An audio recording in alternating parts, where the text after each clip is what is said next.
A very good evening to all of you, ladies, gentlemen, young students, and brethren. This program will start momentarily, but before that, a quick overview of what we are planning to do so that all of you are clear how we are going to proceed from now onwards. So first we'll have an invocation, after which we'll have a welcome address. Then we'll have a felicitation of our honored guests, after which they will speak. I'll first request Lieutenant General Arun Ananthanarayanan to start the proceedings. Then after that will be Lieutenant General P.N. Ananthanarayanan, then Air Marshal Matheeswaran, and after that Captain D.P. Ramachandran will all speak. Request them to keep it to about 15-20 minutes max, because we need to compress in the allotted time for us. After which we will have a group discussion where, in the sense that they will be seated here and you can ask questions pertaining to what they have said or anything related to the subject, which is challenges facing Bharat in Bangladesh and the Northeast, how to overcome and triumph. After that, we have a small ceremony of thanking them. And then to kick off the proceedings, we have an inaugural address. It was supposed to be by Professor Kamakoti, the director of IIT Madras, but he had to be called off and he had to leave suddenly. So Professor Ashwin Mahalingam, the Dean of Alumni Affairs, has kindly stepped forward to deliver the inaugural address. So he'll be doing that. And then finally, we have a vote of thanks. The vote of thanks will be delivered by the Secretary of the Millennium Lodge. For your information, the Millennium Lodge number 327 is celebrating its Silver Jubilee this year. And this program, thank you, this program, Millennium Informatorium for Masonic Education, has been running continuously in the Lodge. It's basically an attempt by the Lodge to create an opportunity, an event, where we can communicate instruction to not only Masons, but also non-Masons. One of the primary purposes of Freemasonry, which many people seem to have forgotten over the ages, is to help an individual improve himself compared to what he was the previous day. It's not a comparison between me and somebody else. It's a comparison between me of yesterday and me of today and me of tomorrow. So that's the purpose of Masonry in a nutshell. So in order to improve oneself, one has to be educated enough to understand, appreciate, and internalize the lessons of life. One of those important lessons of life is what the country that we belong to which we owe our allegiance, what is it facing, what is it that we can do to help the country. And from historic perspective, for the last 300 years that modern Masonry has survived in this country, pre-Masonry has been intimately linked with not only the governments of the various countries, but also the military, as well as the clergy, as well as the academia. So it has worked together in all these places to work in a harmonious cohesion. So this particular subject fits into that overall mold. So without any further ado, may I request all of you to please rise for the invocation.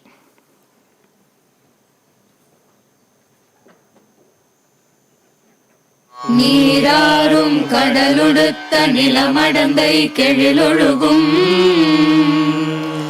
சீராறும் வதனமென திகழ்பரத கண்டமிதில்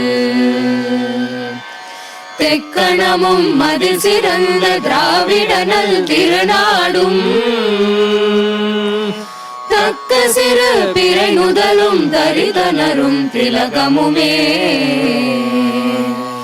அத்திலக வாசனை போல் அனைத்துலகும் இன்பமுற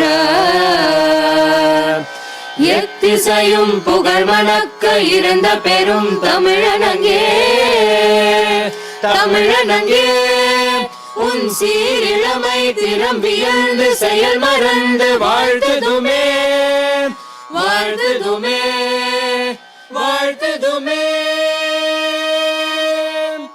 Please continue standing. There's one. Vande Mataram, Vande Mataram, Sujalam Sufalam, Malayaj Shitala, सस्यश्यामलां मातरं वन्दे मातरम् शुभ्रज्योत्स्ना पुलकितयामिनीं फुल्लकुसुमितद्रुमदलशोभिनीं सुहासिनीं सुमधुरभाषिणीं सुखदां वरदां मातरं Vande Mataram Vande Mataram. Thank you. Please be seated.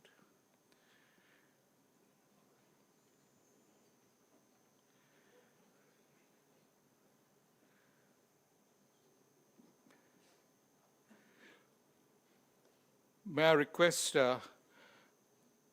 Worship Brother Padmanabhan to please escort our chief guest, and who is none other than Professor Ashwin Mahalingam.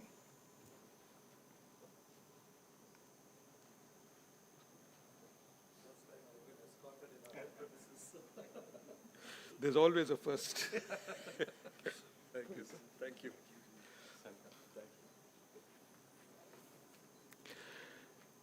May I request Worship Brother V.M. Srinivasan to escort Most Worship Brother Captain Dr. Balaram Vishwakumar.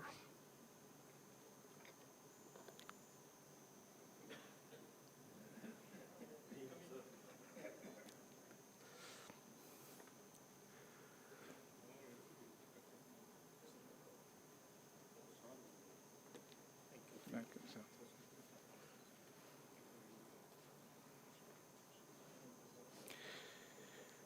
May I request Worship Brother V. Shankar to please escort our first honored speaker, Lieutenant General Arun Ananthanarayanan.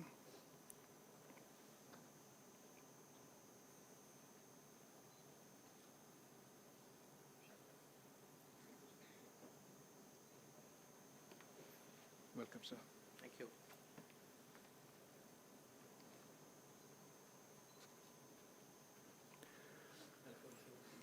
May I request Worship Brother M. Vivekananda to please escort Lieutenant General P.N. Ananthanarayanan.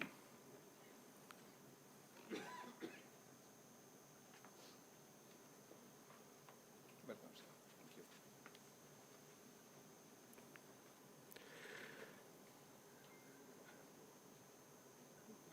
May I request Worship Brother Karthik Patel to please escort Air Marshal Matishwaran.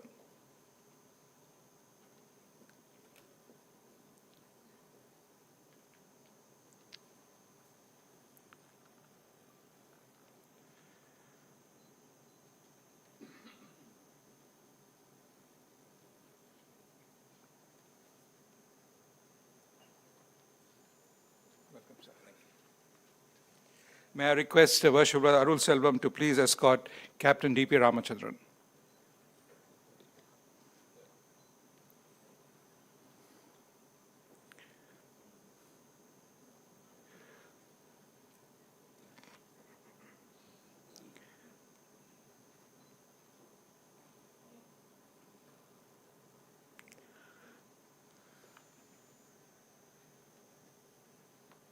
Welcome, sir.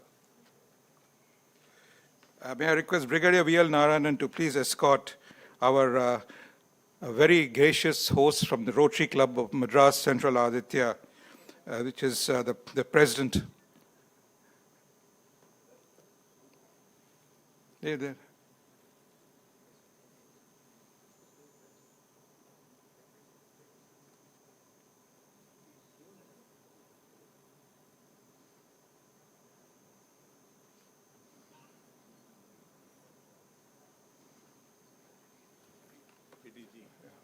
PD, sorry.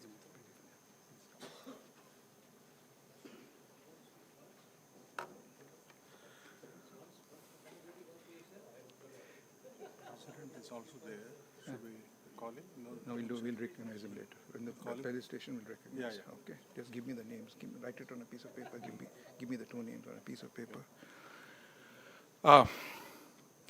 Good evening once again. My name is Bharat Epur. I'm the current master of Millennium Lodge number 327. A very warm welcome to all of you, Freemasons, Rotarians, distinguished guests, students, ladies and gentlemen. It's wonderful to see all of you here, that full and diverse gathering. We are here for what promises to be a very deeply engaging and relevant conversation. Challenges facing Bharat in Bangladesh and the Northeast, and how to overcome and triumph. This, I'm afraid, is not a very simple subject. It is layered, complex, constantly evolving, and at times even more frightening. And that is exactly why we have with us 4 exceptional speakers, men who have not only studied these issues, but in fact have lived through them. As military veterans, they bring ground realities, operational experience, and strategic clarity, which few others can claim. Before we begin, it is my privilege to welcome all these distinguished guests on our stage.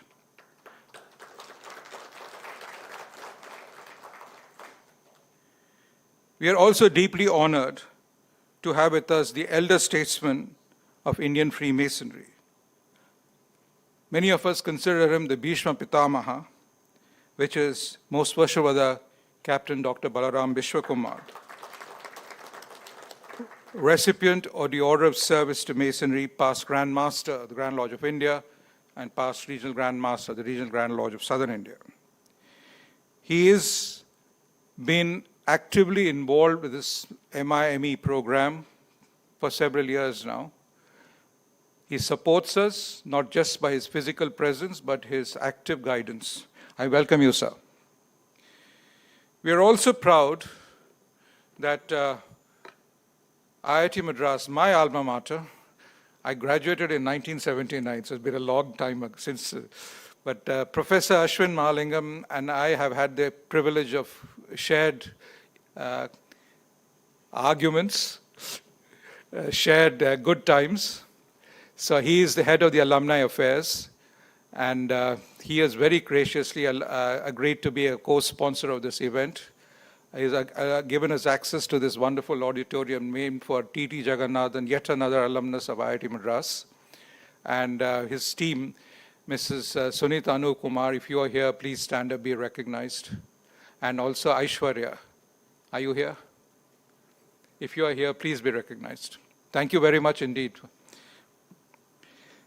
He has been a great help to us. And also supporting us is Rotary Club of Madras Central Aditya.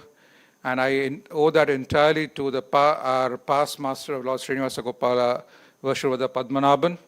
It was his dynamism which got this thing. Thank you, brother.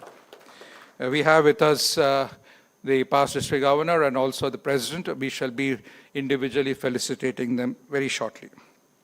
Rotarian Ramkumar, welcome, sir. I also wish to place on record that we have many veterans of Freemasonry here, veterans both as in Masonry and also as in the military. And we have got Major Dr. Raja, Brigadier Narayanan, Lieutenant Colonel Chandrasekhar Nair, Brigadier Mohan Bharatan sitting there. So all of them have duly served their country. So, and they are now duly serving society as civilians for a change. Welcome all of them. And we have students from Ethiraj College and a few other places, including IIT Madras, the NCC units. We welcome all of you students. Let this be an eye-opener for you for what faces India at this point in time and what we have to kind of gear ourselves to do to progress our country.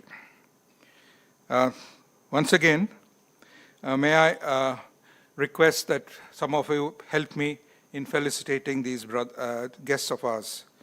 Brother Padu, would you please help me out in this?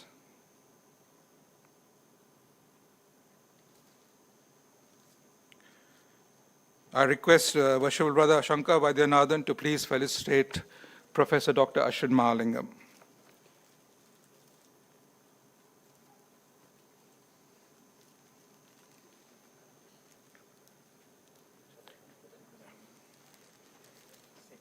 Come in. Thank you, sir. Yeah.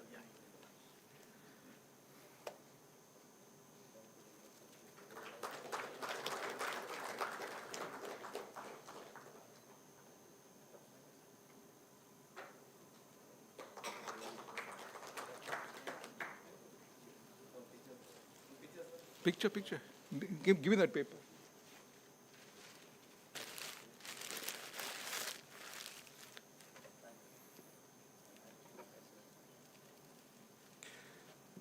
Then may I request Vashwada Padmanabhan to kindly felicitate Most Vashwada Captain Dr. Balaram Vishwakumar.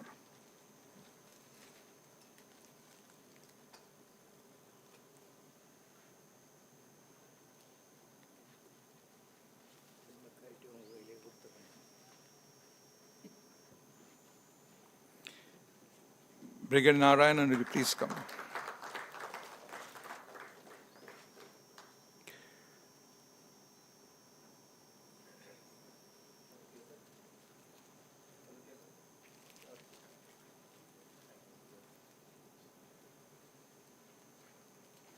Who is sitting here? Is it Ram Kumar? This is Muthu Palaniappan. Ram Kumar sitting down. May I now request Brother Brigadier Narayanan to felicitate the Rotarian Muthu Karappan. Muthu Palaniappan.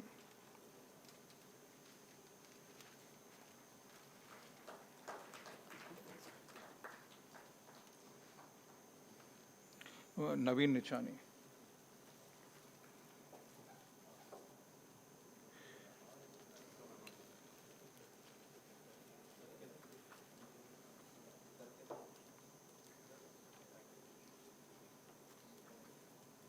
And now request Vashwada Naveen Nichani to felicitate Lieutenant General Arun Anantanarayanan.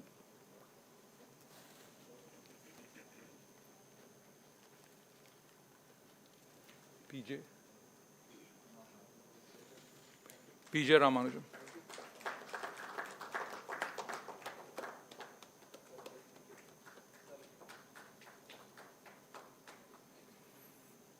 I now request Vashwada PJ Ramanujam to felicitate Lieutenant General P.N. Anantanarayanan.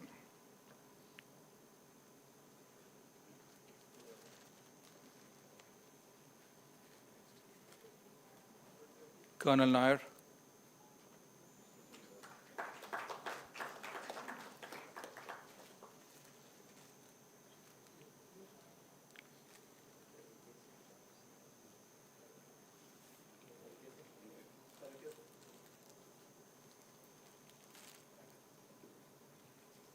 I now request Vashwada Colonel KVC Nair to felicitate Captain D.P. Ramachandran.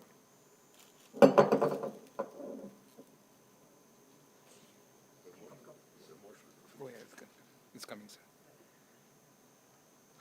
Vivek.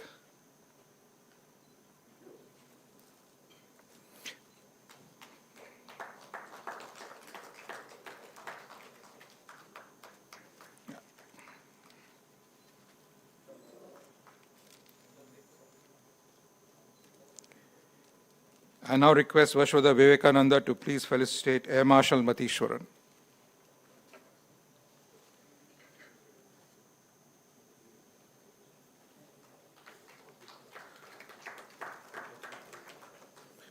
I also request our Right Vashwada B. Kamakoti to felicitate our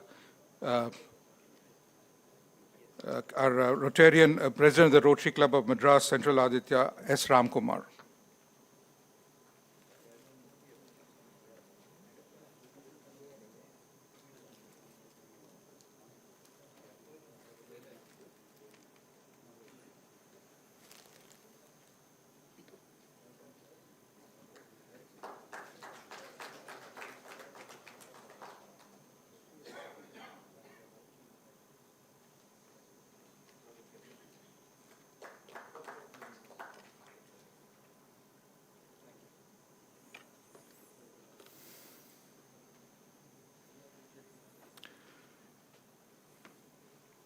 Ladies and gentlemen, we shall now have the inaugural address by Professor Ashwin Mahalingam. But before that, allow me the privilege of speaking very briefly about him.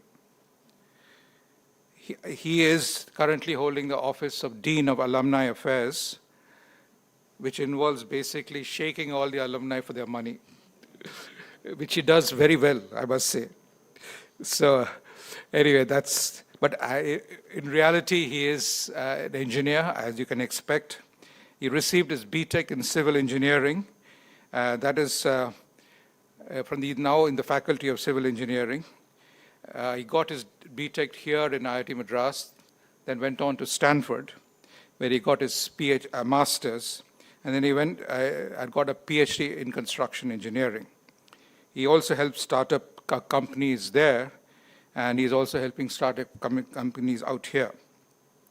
His research areas include sustainable development, public-private partnerships in infrastructure, planning and managing the various projects which require some sort of a connection between the public and the private.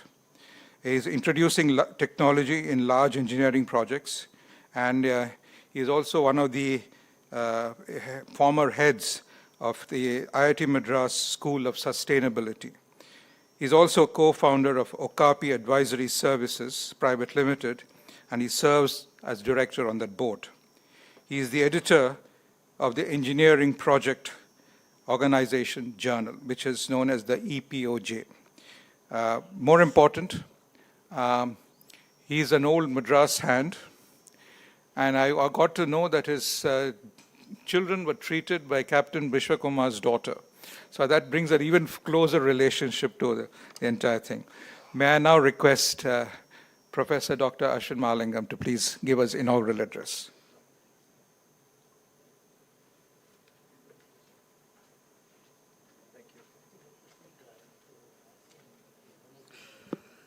Thank you very much, Bharat, for that very kind introduction. When he first introduced himself, he spoke of himself as an alumnus from the 1979 batch. And then he spoke about how he and I had these conversations and arguments and so on. I just wanted to clarify that I am not from the 1975 batch. I graduated much later.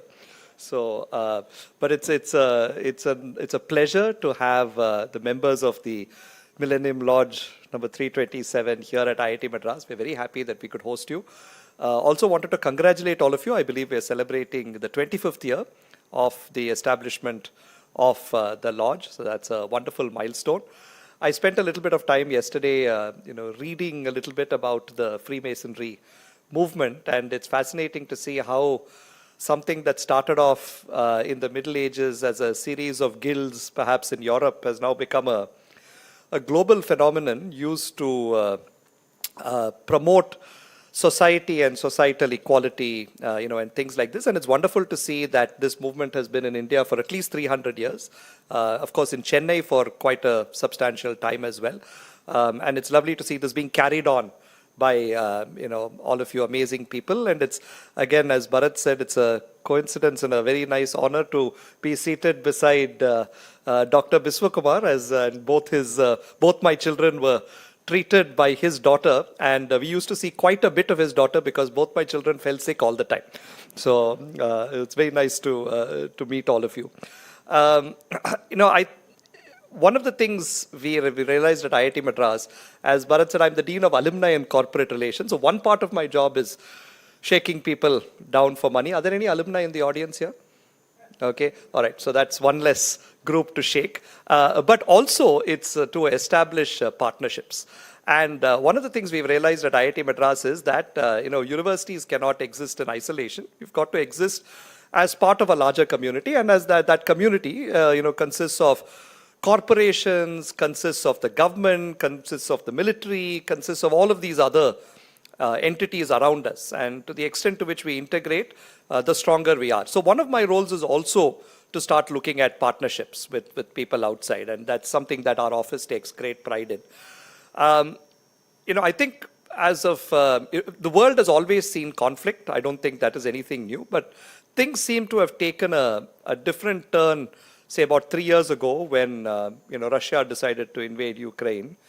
And it almost seems as if after that we've had these sort of repercussions, one on top of the other. We had, of course, the the situation in the Middle East between Israel and Palestine, and now we have this new West Asia crisis. And what we are sort of seeing is that while all of these seem to be happening away from us, the impacts are being felt on us. And in addition to this, we have our own challenges, which I'm sure are really looking forward to hear what our speakers have to say on our own borders and hostilities that we'll have to combat with and things like this. So at IIT Madras, I think what we want to do is position ourselves not as just an institute of technology, but as an institution for learning. And say, we've got to have all manner of dialogue in order for us to really understand what's going on and to determine what we might want to do. Some of those solutions may be technological. We do work quite a bit in the areas of aerospace, in naval architecture and ocean engineering. As a civil engineer, I've had a fair number of people from the armed forces come through from the Corps of Engineers through my program. And we talk a lot about how engineering and technology can help protect our borders and things like this. But I think the answers go beyond just technology. I think we also have to talk about things like diplomacy, strategy, all of these things that are not necessarily bread and butter to what we do at IIT Madras. But we've realized that we need to have all of these discussions to understand what we do in a better perspective. And so for that reason, I'm very, very happy that we are able to have this discussion here on our campus. And in many ways, I think it will be enlightening for some of us to understand what the perspectives are from people who've had experience on the front lines, and then try to sort of internalize and see what could we possibly do to, in the spirit of Freemasonry, make the world a better place. And so really looking forward to this. I came across a very interesting incident recently that one of our faculty brought to my notice about how geopolitics is influenced less by military action or by technology, but more by social media. And I thought this was a very interesting sort of story that helps position why a dialogue like this should take place at an IIT Madras. So apparently, and I'm sure some of our very decorated colleagues from the military might know better, but I believe there is a village in Arunachal Pradesh which is right at the border. And there's a corresponding village in China that's just on the other side of the border. And to the extent that, an Indian goes and takes a selfie and geotags themselves, the Google Maps border between India and China moves a little bit to the benefit of India. And to the extent to which a large number of Chinese come on the other side and start taking selfies and geotag and post them on Instagram, the Google Maps border moves a little bit to the advantage of China. So what both sides seem to have done is now have created this I love India and I love China kinds of signs in this village to essentially use this kind of social media based soft diplomacy to address what is essentially a larger geopolitical sort of issue. So this sort of opened my eyes to the fact that when we start talking about whether it's national security, military strength, what's happening in other parts of the world, it's not just a question of defense and strategy or technology, but it's also these kinds of new dynamics that are upon us because of advances in telecommunication, in artificial intelligence, and so on. So the world is becoming more and more complex. What that means is none of us are entirely out of it. Right? It's very difficult to say, okay, I'm so-and-so kind of engineer and this has nothing to do with me. Or I'm a medical doctor and this has nothing to do with me. I think all of this has everything to do with all of us. And to the extent to which we better understand other perspectives, I think the more efficiently we can go about our businesses. So with that, again, I'd just like to welcome all of you to IIT Madras. I'm really glad you chose this. Bharat, thank you as an alumnus for doing this at IIT Madras, because I think these are exactly the kind of dialogues that we want to have here. Hopefully, after the presentations, we'll have a good round of discussion. I know there is some time for question and answer. And hopefully, at the end of it, we all enrich our understanding of some of these very pertinent issues on the challenges that we face in the Northeast. But I think these lessons, I'm sure, can be generalized to other theaters as well. Right? So I was given Kamakoti was given 30 minutes to speak. Normally when I speak for 30 minutes, everyone falls asleep. And I wanted to keep all of you awake for these wonderful gentlemen who are going to speak here. So welcome again, and I hope we have a wonderful session. Thank you.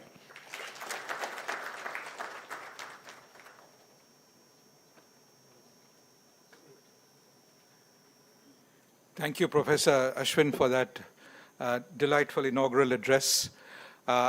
The next speaker will be our, as I said, the Bhishma Pitamaha, the most worshipful brother, Captain Dr. Balaram Vishwakumar, who is a renowned neurophysician.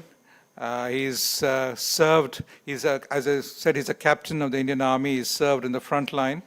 So he straddles both Freemasonry and the military. And he has served at the highest office of the Grand Lodge of India, internationally recognized in his field as well as in Freemasonry. I request him to speak, sir.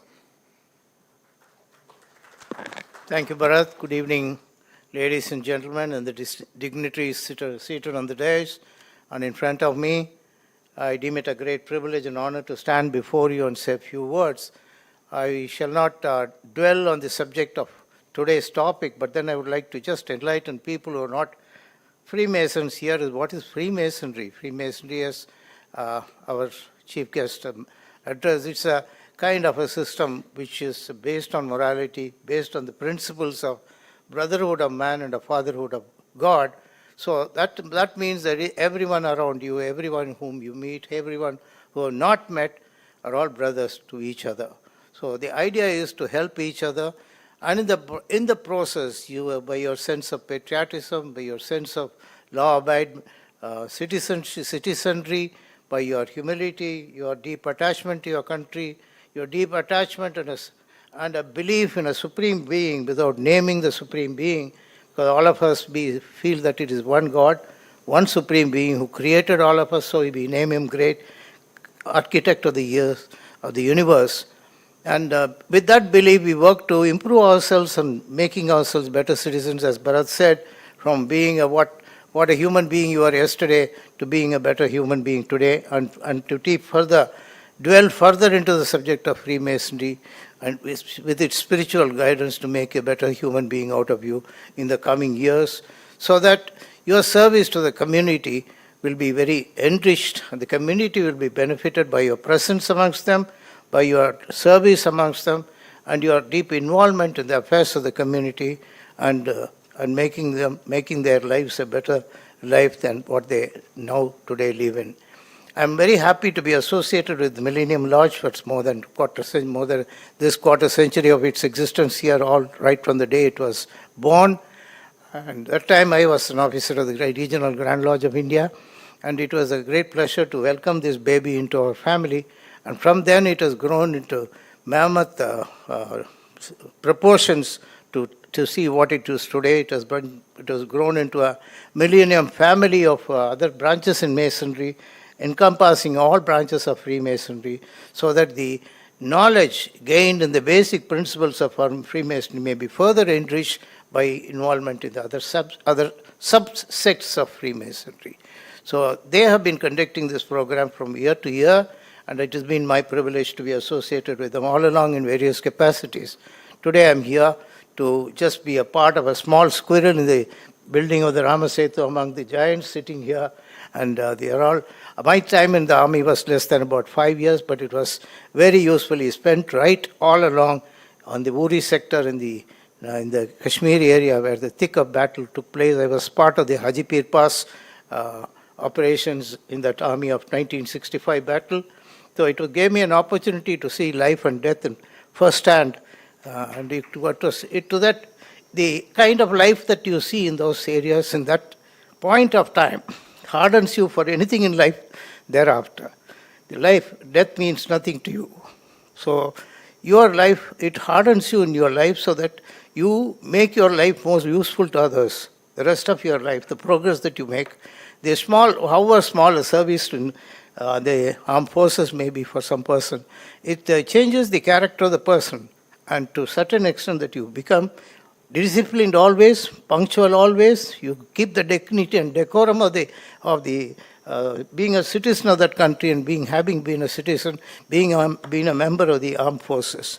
It shapes you for the rest of your life, and that shaping makes you transmit that behavior to the rest of your companions, to your disciples as your teacher in the college, or to your patients, or to the rest of the community.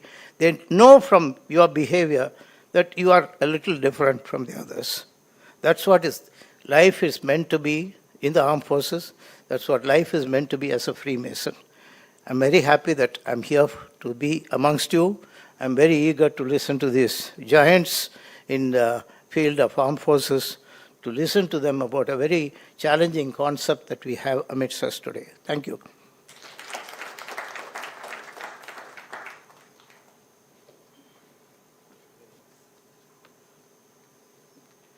Now we are beginning to come to the central core of this evening's program, which is to listen to four very distinguished, very highly admired members of the armed forces. The first speaker is Lieutenant General Arun Anantanarayanan. Brethren of both Freemasonry as well as Rotary will acknowledge that they have met him before and they know him well. He has addressed both the fraternities, and his talks have always been widely appreciated. He shares a very strong connection with our city, Chennai, near Madras, having served as a deputy commandant and the officiating commandant of the Officers Training Academy on the way to the airport. If you remember Millennium Lodge, we went and actually attended most recent passing out ceremony at the OTA. He later served as the General Officer Commanding of the Dakshin Bharat area.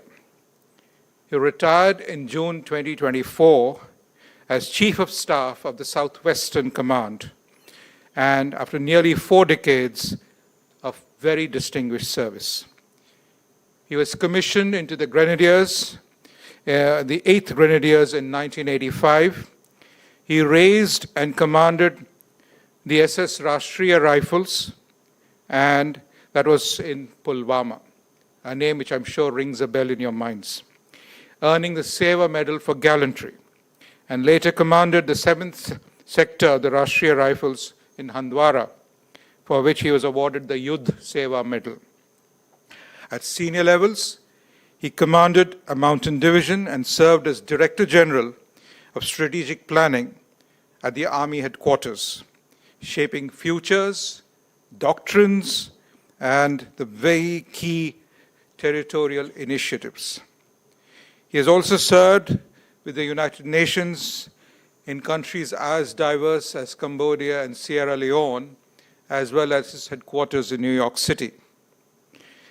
Today, he's a highly respected motivational speaker with more than 1,000 sessions on leadership and strategy. Notably, this is very interesting, he wrote the joint entrance exam for IIT Madras. He got admitted, but he left to join the army. So he chose service over the IIT Madras. So IIT's loss, the country's gain. Over to you, Lieutenant General.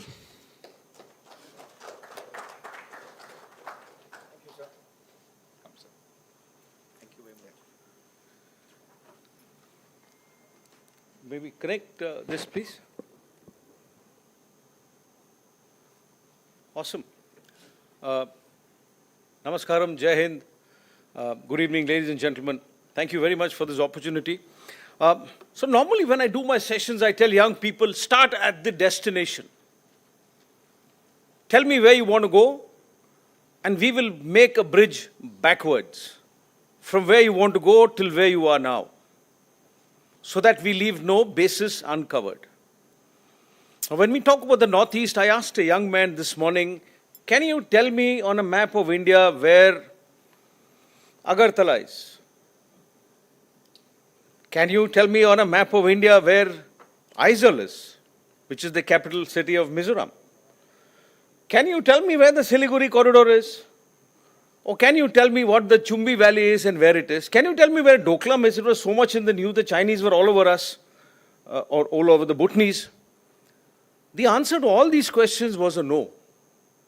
So when we look at the northeast of India,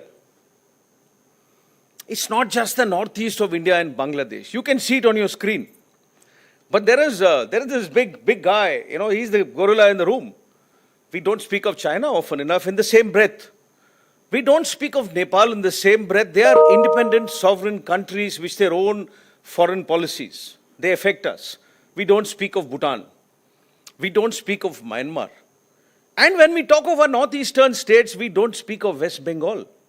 It has an over 1,000 kilometer boundary with Bangladesh. There are 8 states. When we look at northeast India, there are 8 states, starting from Sikkim, which is more north than northeast, and the rest of the states in the northeast. You add West Bengal to the mix, and now you have your 9th state. Now, would we like a policy, Tamil Nadu, Karnataka policy? Or would we like a Tamil Nadu policy? Would we like to be hyphenated in anything that is to do with our state, with Telangana or Andhra Pradesh? Well, the answer is obviously vehement no. We sing our own state anthem, don't we? So when we look at the Northeast, it's also important to look at each state as an individual state with its own character, flavor, ethnic traits, demography, languages, customs, traditions, history, aspirations, realities. They're all different. So while it is possible to craft a generic policy which allows for individual flavors to be patronized and encouraged, it is important not to view all of them through the same prism. So mine is more a geography class, if you wish, because before the others speak in a little more detail, I think you should know what they're speaking about. Otherwise, it would be a futile exercise. The other thing is, I'd like to begin with what is national security. I don't know if anybody in this audience can. Let's do a random guess, sir. National security. Oh, not you, sir. You look too educated. You're wearing glasses also behind you, sir. See, you must wear glasses. National security. National security is a doctrine, philosophy. Give me a threat. Give me a threat to national security. Give me 3 biggest threats to national security of India. Chinese infiltration of Okay, Chinese in China, okay. And of course on this side is Pakistan. Pakistan, okay, right? And then securing our assets in the Indian Ocean. Indian Ocean. So you said China, Pakistan, Indian Ocean region. Let me give you 3 different national security threats. The air that you breathe, the food that you eat, the nutrition that you provide to the citizenry of our country, your health. China may or may not attack mainland India, sir. You and I will keep breathing this air. So if the air continues to be polluted the way it is, we will all fall sick. A sick country will spend trillions more money on treating its people than it would on developing the country. It becomes a threat. You could say it's an issue. Threats don't manifest in missiles and bullets and weapons and soldiers in AK-47s. Threats can manifest everywhere. Is our social system a threat? I don't know. Are our policies a threat? I don't know. But I'm asking you, sir, why did Punjab start growing rice in the last 25 years? It never grew rice before.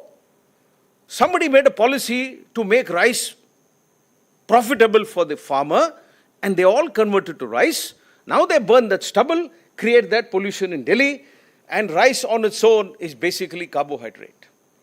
Most of India eats almost 0 protein or 0 minerals or vitamins. Most of us eat rotis in the north or rice in the south. Create a problem. China and Pakistan, sir, we can handle. These are the equivalent national threats. So for purpose of discussion, they are broken into traditional national security threats, which are what you mentioned, but they are the sexy ones. Sexy ones. You can stand next to, take a photograph. People will cry and clamor and vote for you when you do these things. Why is it that a Coke, a Fanta can, which you can buy, sir, in your canteen, has 123 grams of sugar, and the same one which you consumed in Stanford has only 11 grams of sugar? Please welcome the diabetic into the room. That is how it works. These are big national security threats. Big ones. If we don't look at them, they will just surmount us. So this is national security. I'm going to discuss with you just a small component of that national security. Within that, We look at the Northeast region. I'm not going to talk of any big strategy. Yes, I was the Chief of Strategy of the Indian Army, but we're not going to talk about that. I will just introduce this region to you, quite simply. We talked of the northeastern states. Did anybody pay attention to this little yellow circle on the map? This is the southernmost island of the Nicobar group of islands. It's merely 100 or so kilometers from the northernmost tip of the northern island of Indonesia. Does that make Indonesia a boundary, a neighboring state? Can this 100 kilometers be traversed by small boats? That is mainland India. I mean, that's part of India. So we need to include that into the mix. That is how it works. We need to see things in its entirety. So this is what was given to us to speak about. So I started with this map of India. It's a beautiful, nice, colorful map. All of us have seen this in school. Some of us have used color pencils to color states also and got them all wrong. But this is the little box that we will speak about. Now I'll amplify this box. 8 diverse states starting from Sikkim, going all the way around.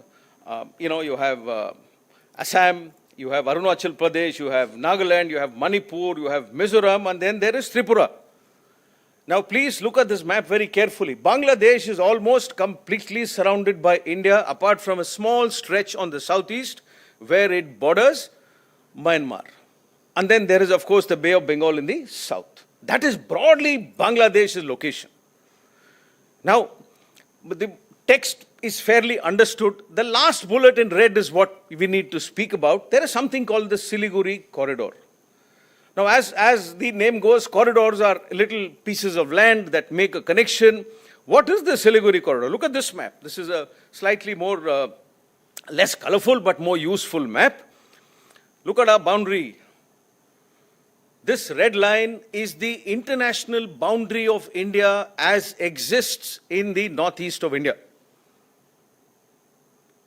This entire landmass is connected to India by just one little small stretch in green, which you now see on the screen. This little small stretch, ladies and gentlemen, is called the Chicken's Neck or the Siliguri corridor, which is where I also had the privilege of commanding a division, with a significant role in Sikkim and the Chumbi Valley. Now, when you look on top, I don't know if this would work. Yeah, when you look here, for benefit of this, here, this is the border between India, that is Sikkim, Bhutan, and China. This is the area of the Chumbi Valley, and this is where Doklam happened. The big noise was quite simply the Chinese were slicing off areas of Bhutan and encroaching, creeping southwards. The further south they came, the further closer to this corridor they would come, and then this, when it gets cut off, this entire northeast disappears. Is this a travesty of justice? Is it the effect of a thick line on a piece of paper? Is it boundaries? Have we? Yesterday, a young man in the Armed Forces Medical, day before, Armed Forces Medical College, is doing his MD. He came and told me, sir, in 71, we kind of liberated Bangladesh. Why did we not, just keep a thick swath of land which would take away this problem forever? But that's not how India has ever been made. Of late, we've become little overtly muscular. We were not like this.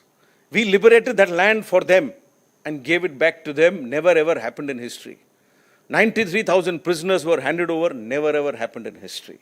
We did not carry out 1971 to annex land. We carried out 1971 to liberate a country, to give birth to a country. First time in the history of mankind, one country has gone to war to give birth to another country. That is our history. I don't know, do we want to change it? I'm not so sure, but that's your call. So that is the Chicken's Neck. Now what about the international boundaries? So below the countries which surround us, the number is the number of kilometers. And you can look at it yourself. You might think Nepal is a very small country. We have a border of 1,700 kilometers with Nepal. Look at Bangladesh. It is 4,097 kilometers. Bangladesh has got a total boundary of about 5,500, out of which a little over 4,000 is only with India. That is how much Bangladesh will affect India, or how much India is affected by things Bangladeshi. You cannot run away from geography, ladies and gentlemen. That is a reality. So, a security threat, sir, is the rising ocean flow. When the glacier melts and the ocean flow rises by 1 meter, you will have 25 million Bangladeshis who have nowhere to go.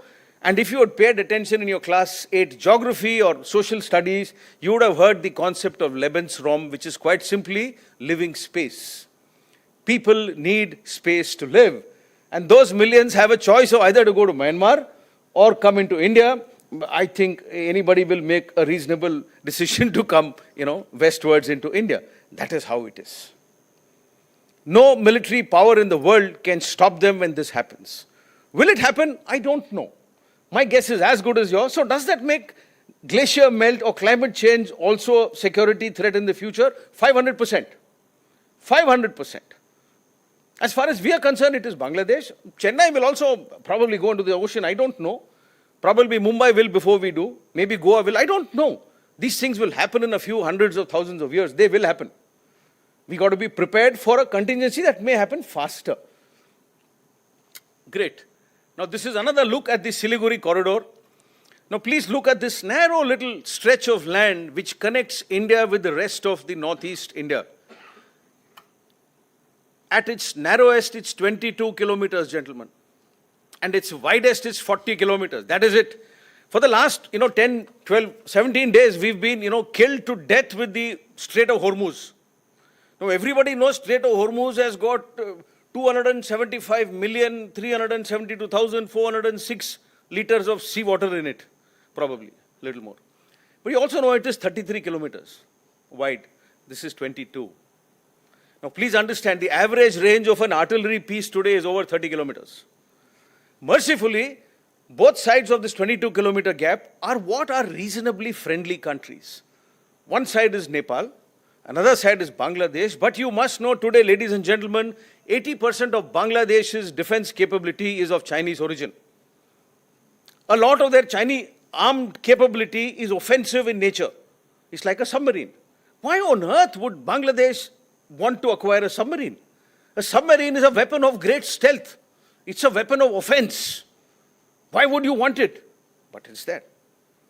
Nepal, is Nepal going the China way? I don't know. Could it go the China way? Is when it starts becoming a threat. Most certainly over the last decade or so, we could have done better in diplomacy. So is diplomacy part of domestic strategy to strengthen the country? 100% it is. You cannot see domestic governance in isolation. Diplomacy is a critical part, particularly when we look at Northeast. So look at it like that when the other speakers tell you a little more details. Just a few, trivia information. It's 8% of India's landmass, but has only 4% of its people. Which means that in a general sense, most of Northeast India is not as densely populated as the rest of India. What makes it even more sparsely populated is that there are not enough jobs there, so most people move out of Northeast India and come into mainland India to find work. Is that good or bad? You tell me. International borders we've spoken about. So it's got 22 kilometers border with India and 5,500 odd kilometers border with other countries. So the effect or the influence of other countries, whether you look at ethnicities, whether you look at religious practices, traditions, see lines, borders are lines on a map. Villages, tribes, bloodlines have historically existed across these boundaries. These boundaries have come much later. So would we find somebody from northeastern Arunachal Pradesh? Could you mistake them for a Chinese? Of course, yes. Could you mistake somebody from Tripura for somebody who comes from Bangladesh? Of course, yes. Why, you could mistake me for a Bihari. It doesn't matter. Today, does anybody know where anybody comes from by looks alone? When you go to the border, it becomes a little more difficult. When the practices are common, that makes it a little more difficult. Therefore, the history is important. Did you know, sir, that Sikkim came to India only in 1975? And what was it before that? And why did it take from 1947 till 1975 for Sikkim to become a state of India? And why did it become a state of India? 75. That's 4 years after the 71 war. So that is how history becomes an important part when we look at policy formulation. This is another little trivia. Now, this is a map of Bangladesh. Bangladesh is in the center, but this map is not sourced from Bangladesh, official sites. This is a map from Rail Yatri of India. So the start point in West Bengal here is, let's say, Howrah, and this is Agartala in Tripura. Now the train goes along like this. This is a small distance of about 1,588 kilometers. Now the crow-fly distance, and most of you all are businessmen here, is 330 kilometers. And all these trains go through the Chicken's Neck or the Siliguri corridor. Now that is why that Siliguri corridor is probably the most heavily transited little 30-25 kilometer stretch of land, whether it's road or rail. Most heavily. There is not a second of free space because we need to sustain everything in the Northeast. This is how international relations or diplomacy makes a big difference. So to domestic policies of West Bengal, do relationships of Bangladesh matter? 100%. Should the government of West Bengal and the other bordering states consult with the External Affairs Ministry before they implement a domestic policy? I would be happy if they did, because that's when you'll have successful policy formulation. And the geopolitics, of course, the others will speak about it. There is a China issue, there is a Myanmar issue, there is a Bangladesh interface. Of course, on Bangladesh, there is some reasonably good news after the recent government has got kind of elected. The noises have been right. The Chief of Intelligence has visited us. Some concrete outcomes have happened. These are good indications. But we have so many bridges to build and so much ground to cover because so much has been lost. Ethnic diversity I've spoken about. We need to be sensitive because these shape policies. The tribal loyalties in the Northeast are seriously and hugely pronounced. They affect relationships, marriages, businesses, conduct sports events. Everything is affected by them. We've got to be conscious of it. We've had multiple peace accords, you could ask. Why have they not been successful? Because no peace accord has actually solved all demands. Some have been solved. I dare say we've been in a hurry for that photo opportunity. We wanted to strike that chord, shake that hand and publish it in the newspaper. I think a lot more work needs to go out on ground to solve those disputes. Land and resources will always create a problem, and of course weak implementation. This is another security threat, sir. We are very good at policy formulation. The problem is when the rubber hits the road. Look at our projects and look at their implementation. Tell me, as a businessman, would you be happy? But as businessmen, we would do the correct thing. As a government, we need to improve there. Economic development, there's geographic isolation. Terrain is really tough. Really, really tough for those of us. I know certainly, sir, and we are both infantry soldiers. Our job is to walk and deliver on ground at the front end, sir. When there's no technology, there is no tea, there is nobody else. It's you and your weapon and your men who make the difference. It's really difficult terrain. It's really tough. Compounded by weak infrastructure, weak transport networks. Things have got better in the last 10 years, but there's a huge gap or a huge improvement, scope for improvement. Political instability we've spoken about. This has also got better. Private investment. How much money gets into ISIL as investment? How many business have the confidence to go there and start businesses? Something we need to improve. Economic challenges we've spoken about. Because you have to go around and go to ISIL, the cost of make friends with the Bangladeshis and go through economic corridor. We've been trying this, some success, some failures. Therefore, agriculture becomes the prime mode of survival. Agriculture or forest wealth. Or in summary, difficult terrain, isolated settlements. We've spoken about governance challenges. I spoke about healthcare. I spoke about education. Education is a big challenge. Why is it that 47% of all our graduates in our country are non-employable? China, sir, will not come. These graduates are getting produced every year. That's a big security issue. Healthcare, education, infra, anxieties of demography. Are you allowing me to protect my clan? Indigenous land, tribes have land. Are we respecting those in the modern systems? Fragile ecology, you cannot just come and say, I'm going to create that. You know, we had a huge problem, Ashwin, constructing those mobile towers. Because we did a study of those mobile towers. I know it happened in Manipur. A contractor in Delhi did it off the map and said, these are these 13 towers that need to come up. They could not even reach the place where 6 towers had to come up. They just could not reach it. And the money was sunk. Because they had constructed the other towers before, which then became useless. So it's a huge issue. It just needs better implementation. Indigenous land we spoke about, fragile economy. Anything that we do has to become sustainable. So I'm very happy that you had that center here of sustainable growth, because development without sustaining or being able to sustain the ecological balance of that area or environmental balance is a waste. Biodiversity hotspot we've spoken about. Policy contours. What does the policy needs to look at? Apart from all these things, it has to cater for all of these. Military challenges are, of course, there. Drug trafficking is huge. Cattle trafficking is huge. Weapon trafficking is huge because of the nature of the terrain. And because of the fact that our policing is not integrated. Do we use enough technology? No, we don't. Do we use the best kind of facial recognition techniques? No, we don't. Do we do profile mapping, and do we do predictive policing? No. Do we have artificial intelligence systems to say, we need to focus there? Not yet. It's all happening, but it will. Look at the drugs. India is right between the Golden Crescent and the Golden Triangle. This place around Afghanistan and the place around Myanmar. So a lot of it comes in. Natural disasters happen there on a daily basis. There is a mudslide, there's an earthquake, there is a flood. There's a river that's bursting its banks. Infra deficit, we've spoken. Illegal people movements will happen. People have moved historically and people will move. We will not be able to stop it. We can at best control it. Can you prevent it?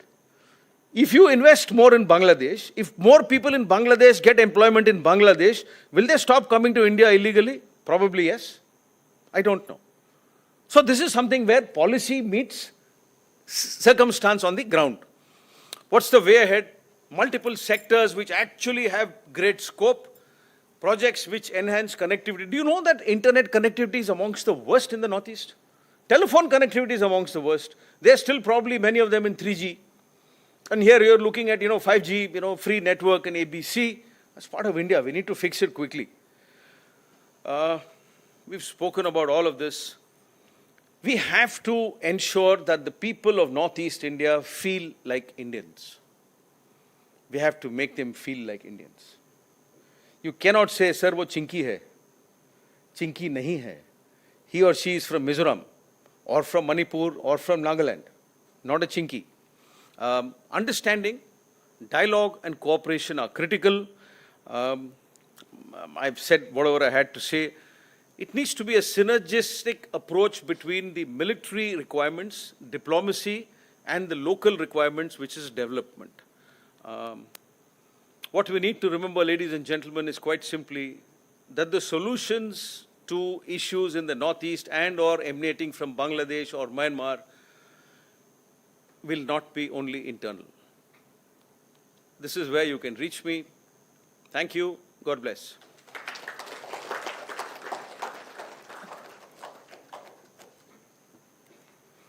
Sir, your map.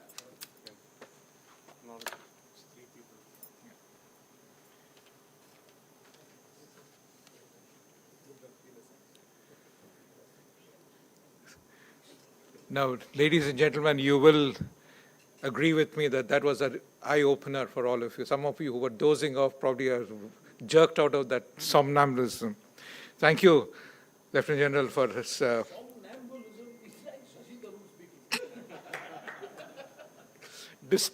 Distant cousin of mine. I mean, I'm kidding. No relationship. Before we go to the second speaker, there are a few distinguished members in the audience who would like to recognize their presence. Mrs. Deepa, the head of the Department of Etiraj College, would you please stand up and be recognized?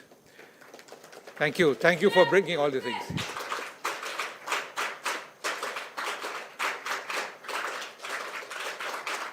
Those are the children from Etiraj College. Deepa has Absolutely. Absolutely. And we also have the person in our Masonic hierarchy, we have somebody who is the lodge in charge. So we have today with us our lodge in charge, Worship Brother Chandrasekharan. Will you please be recognized? Thank you.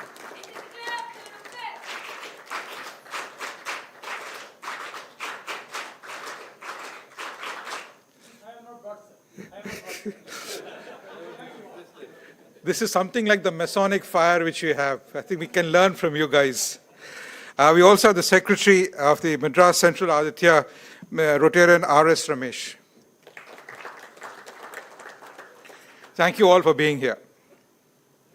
Our next speaker is coincidentally also a Lieutenant General, coincidentally also a Lieutenant General Anantanarayanan, but he's Lieutenant General P.N. Anantanarayanan. He was commissioned in the year 1984 into the 8th Gorkha Rifles. Now, how many of you are aware that this is one of the most distinguished regiments, the same one which produced none other than Field Marshal Sam Manekshaw. So he comes from that particular branch of the military. He has had a very distinguished career spanning over 4 decades, and General Anantanarayanan has commanded several units and formations across the entire length and breadth of the country, including the very important corps in the Western Theatre. As we all know, the Indian Army places extreme emphasis on training, both in the classroom as well as in the field.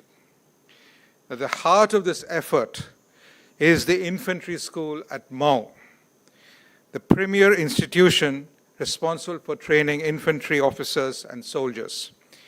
And our Lieutenant General has the distinction of not only heading it once, but twice.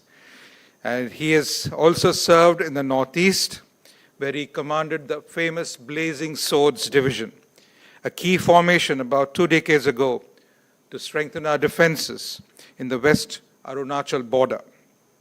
He has also engaged extensively at the international level, with close links to Nepal, serving as the president of the Gorkha Brigade and also the apex body of all 7 Gorkha regiments, and as leading the Indian military delegation in Bangladesh.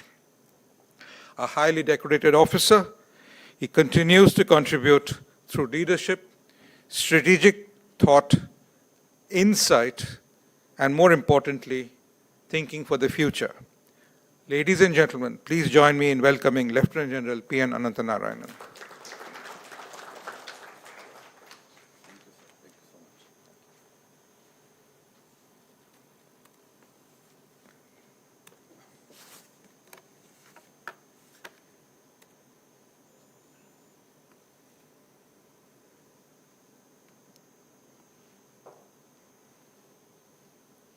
Just, can you get that? Yeah.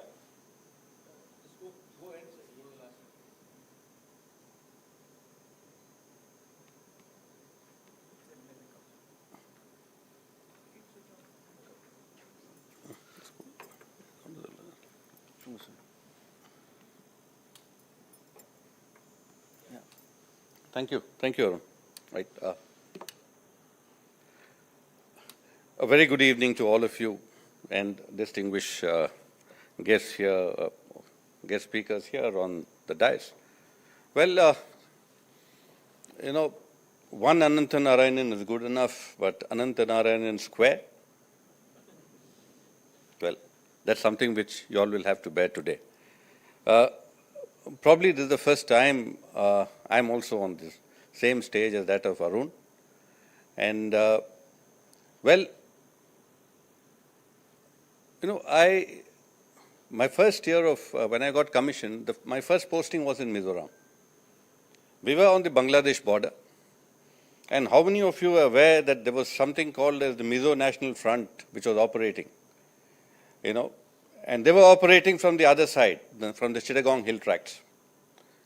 And we had enough of plans to go and, you know, if at all they didn't come up, if those peace talks failed, then we were supposed to go across and do something. And probably that's the first time I went into Bangladesh, more for, you know, reconnaissance, but unofficial.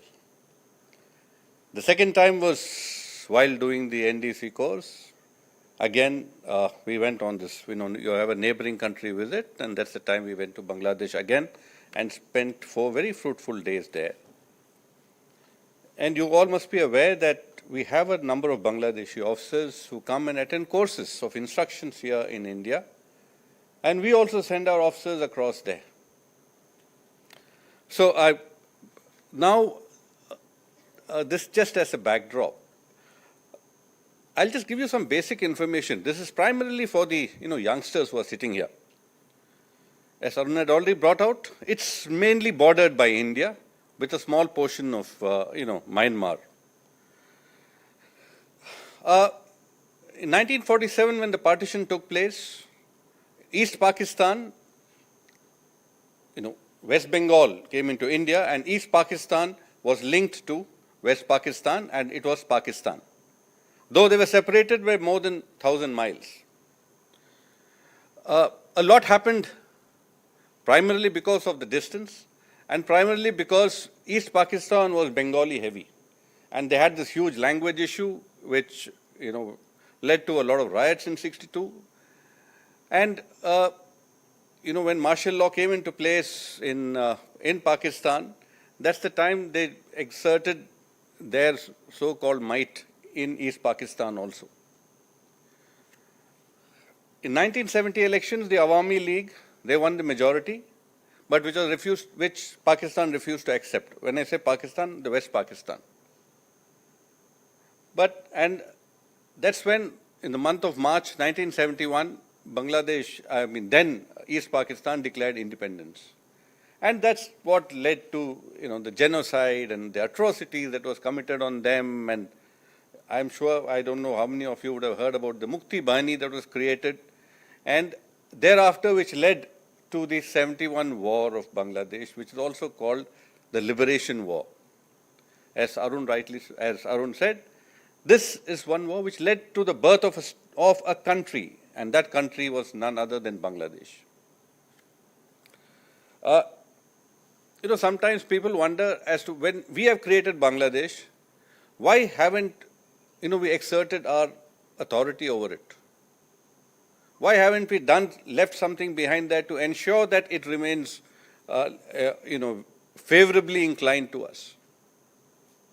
Well, that's India. Vasudeva Kutumbakam. We always thought the world is one. Okay. Then what happened? Sheikh Mujibur Rahman became the Prime Minister. And a developing country, a very poor country, had its own problems. In '75, he was assassinated. Then you had 2 generals, Ziaur Rahman and thereafter Muhammad Ershad, who took over from him. And so it was dictatorship there. It was only in 1990s that the parliamentary form of democracy came into being. The Bangladesh National Party, which was actually, which was formed, which actually came into being sometime in '75, and the Awami League. Surprisingly, both of them were, to a large extent, I would say, ruled by Begums. So it was then thereafter, it was the battle of the Begums, Begum Khalida Zia and Begum Sheikh Hasina. So they kept alternating, but then, from 2014 onwards, it was Khalida Zia. Sheikh Hasina. And that's when the BNP, they boycotted the elections. And so it was more like a 2014, 18, 22, they boycotted the elections. So it led to the Awami League becoming only the single party there. And that's when, the Jamaat started coming up. If you look at Bangladesh, look at the population. It's around, it's around 176.4 million as per the census of 2025. The density. The density of Kerala, which is the most populous state in our country, is how much? It's between, I think, 875 or 900. What's it in Bangladesh? 1,200. So you can well imagine as to how populous that state is, how poor that state is. Surprisingly, the life expectancy there is 74. 74 years is the life expectancy there. As usual, the ethnic divide, the Muslim population is around 91%. The Hindu population is around 7.8 or 7.9. And prior to independence, there was around 22% was the Hindu population. So that churn also has taken place over a period of time.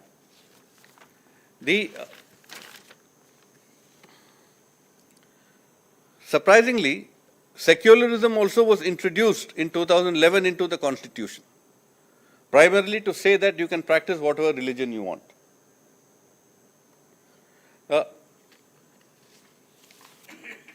Basically, they depend on remittances from abroad, which is almost, I think, around 30 to 35 billion dollars. Now, you see what all these things were happening, and then Sheikh Hasina was very favorably aligned to India. A number of actions took place, and we were able to quell the type of support that was being given to the insurgent groups which are operating in the northeast, because obviously they were connected to the northeast. But then what happened in 2024? See, please remember, in all these countries, these poor countries, developing countries, external influences have a huge role to play for whatever reason. And, when I look at that statement made by, I think, who was it? It was the Secretary of State of US, telling that they made a mistake with China. What does it mean? They let China grow. And he said, we will not do the same to India. So this, if you look at it over a period of time, the Western influence, primarily to counter the Chinese thing, they came in a big way.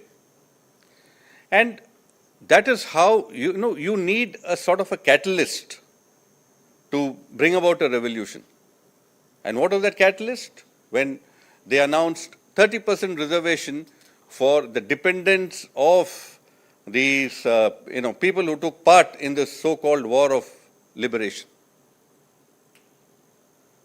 which later the Supreme Court overruled it, but then the damage was done. And also, the space for democracy, the space for free speech was reduced. And obviously, since Awami League was a single party, the usual thing, what happens in a developing country, led to all this. And of course, because of external influence, because of the money coming in from there, it resulted in a revolution, which some of them call it also the second birth of Bangladesh. So, and what did it lead to? It led to an interim government. Mohammad Yunus came in from the US. He became the caretaker. He headed the caretaker government for some time. And finally, what has happened? The BNP has again come to power. Why did the BNP come to power? Because the Awami League supported them. But then, the Jamaat-e-Islami, that's another party which has come up. And the problem is, the Jamaat-e-Islami, if you look at it, it's all, it's all on the Bengal border, West Bengal border. Their strength lies all along the border, which is, again, a big problem for us, which I'll come to it later.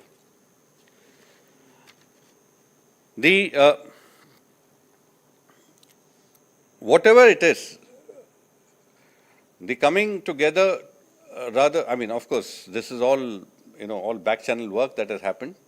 Though the Awami League were not permitted to take part in the elections, primarily it's because of the support that the BNP won this many number of seats. And So now let's just look at the emerging challenges. The biggest challenge now is the Sheikh Hasina factor. To a large extent, we were the ones who got her to India, and now she's housed in Delhi. And of course, they did some trials were held in Bangladesh, and then they wanted her extradited. Now, how long can we keep her here? So this clamor for extradition will continue, and that's something which we will have to face and we will have to, overcome. The vulnerability in the chicken's neck, very adequately covered by Arun. The Siliguri corridor, it will continue to remain. And if you look at it, even with Chinese help, one of those bases bordering Assam, they are again, that there's an airfield which is being, which the Chinese are helping them construct. Sometimes I wonder as to why is Bangladesh arming itself? What is its threat? From whom? When this question was put to a Bangladeshi officer, said that like you, we also have an army, we also have a navy, we also have an air force. So we need the weapons. If we have to call ourselves, the armed forces. And yes, rightly said, around 72 or 73% of their weapons and equipment are from China. The other country which has come into Bangladesh in a big way as far as weapons are concerned is Turkey. Now, if you look at it, these pose a lot of challenges as far as we are concerned.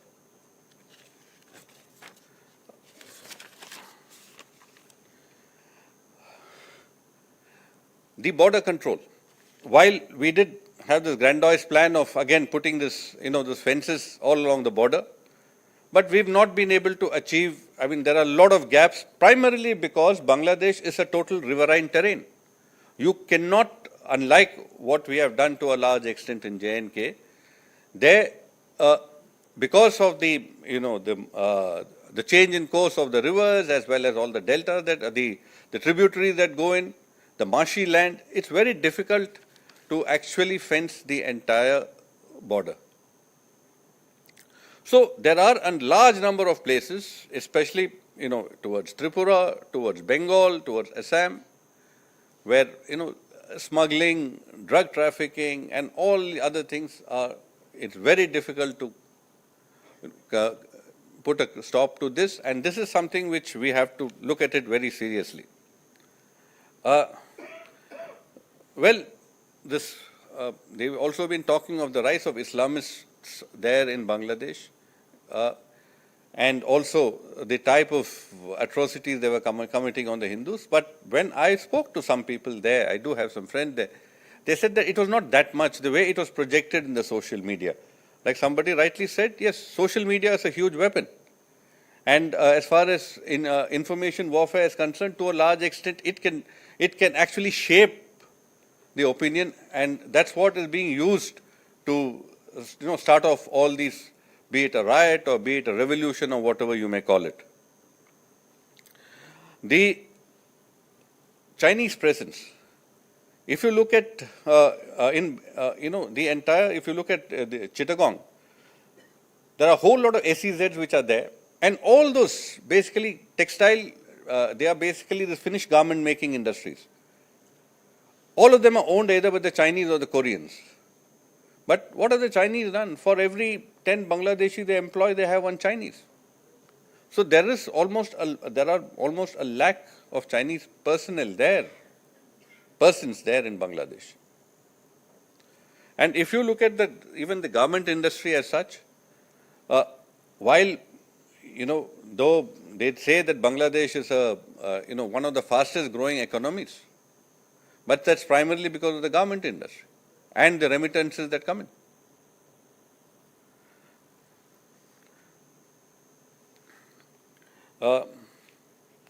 Rohingyas. This is a big threat, not only to, it's a very big threat to India because Rohingyas have no place to go. From the Rakhine region of Myanmar, they've come into Bangladesh. The US wanted a humanitarian corridor to be made that was not accepted.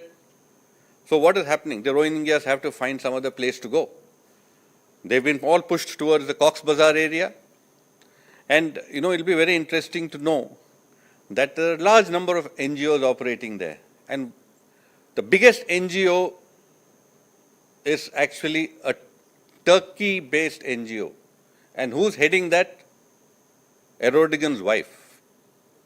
So you can well imagine what I'm trying to bring out is the type of complexity that exists in this area, which should concern us.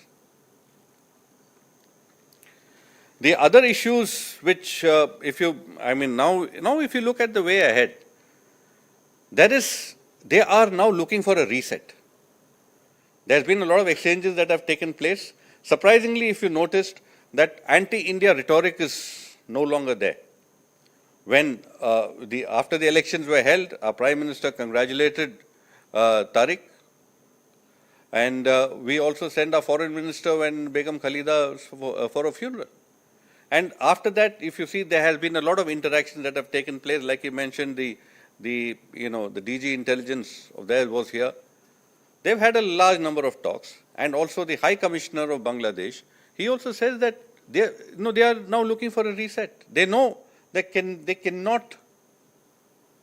need India. It's too connected. And if you speak to the local people there, what is their problem? Their problem is economics. Their problem is visas. Their problem is medical treatment.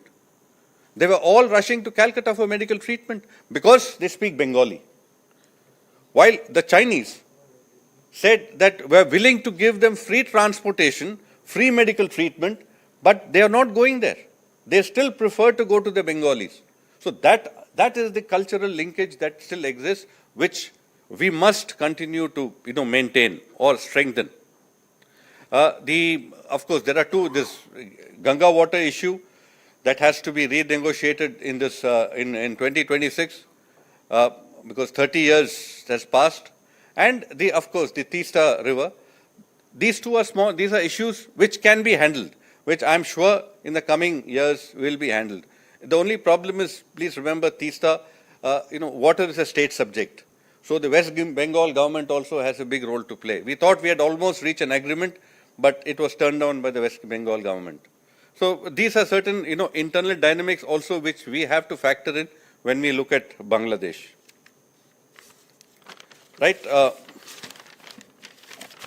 I think I have said all that has to be done. One good thing I must mention here is the role of the Bangladesh army. During this whole thing, they have been the calming factor. They have been the stabilizing factor. And if you look at it, the way Sheikh Hasina was moved out from there, they ensured, and then thereafter they ensured that sanity prevailed.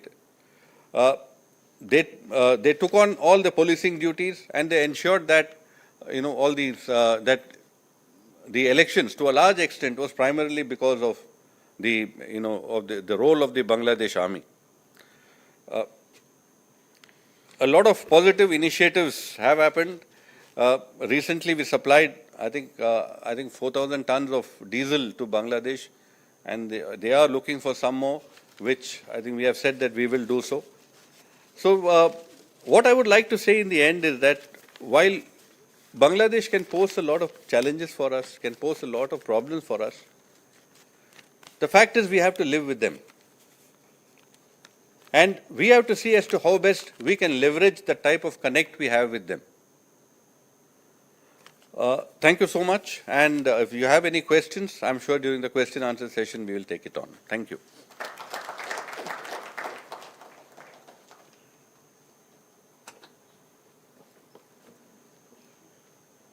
Thank you, Lieutenant General P. N. Antharayan, for that insight into Bangladesh, your time there, and subsequently your connection with that in the recent past couple of years of history.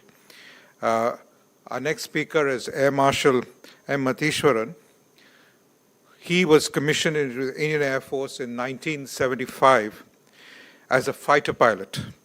and he went on to command the Jaguar Strike Force and in the Western Theater.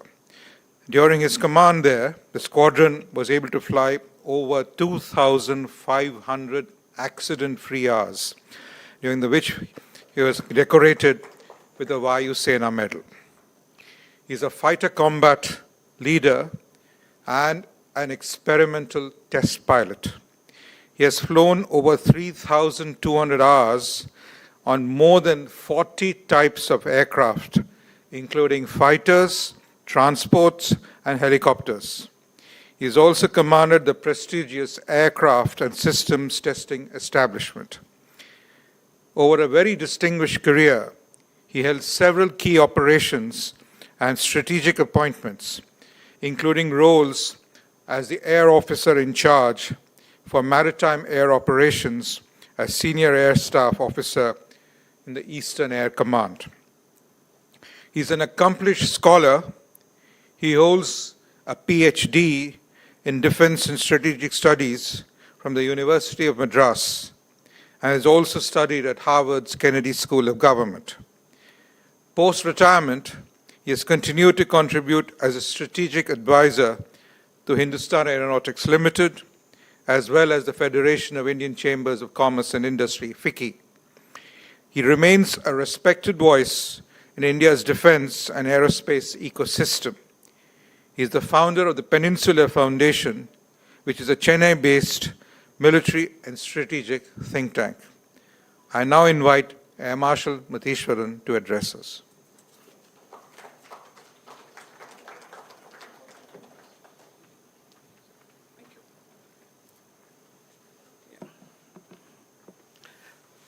Thank you, Mr. Bharat, for that wonderful words.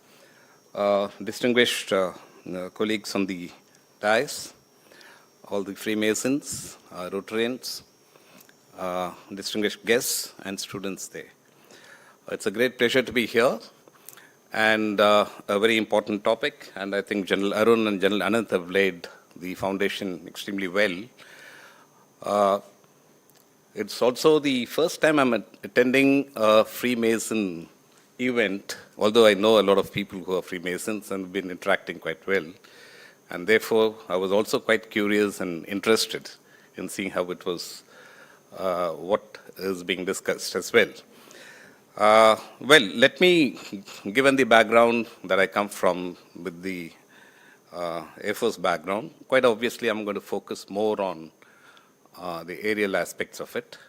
But before that, let me come on to some of the ground realities in the Northeast. My first 6 years were spent in the Northeast. I was posted at Kalaikunda, which is about 100 kilometers from Calcutta. And before we started flying, as a young pilot officer, they threw me to the Northeast, east of Tinsukia, in a small airfield called Mohanbari. And I spent about 3 months there, flying as a crew in the Caribou. Caribou is a Canadian aircraft, which goes into, can you put this map on?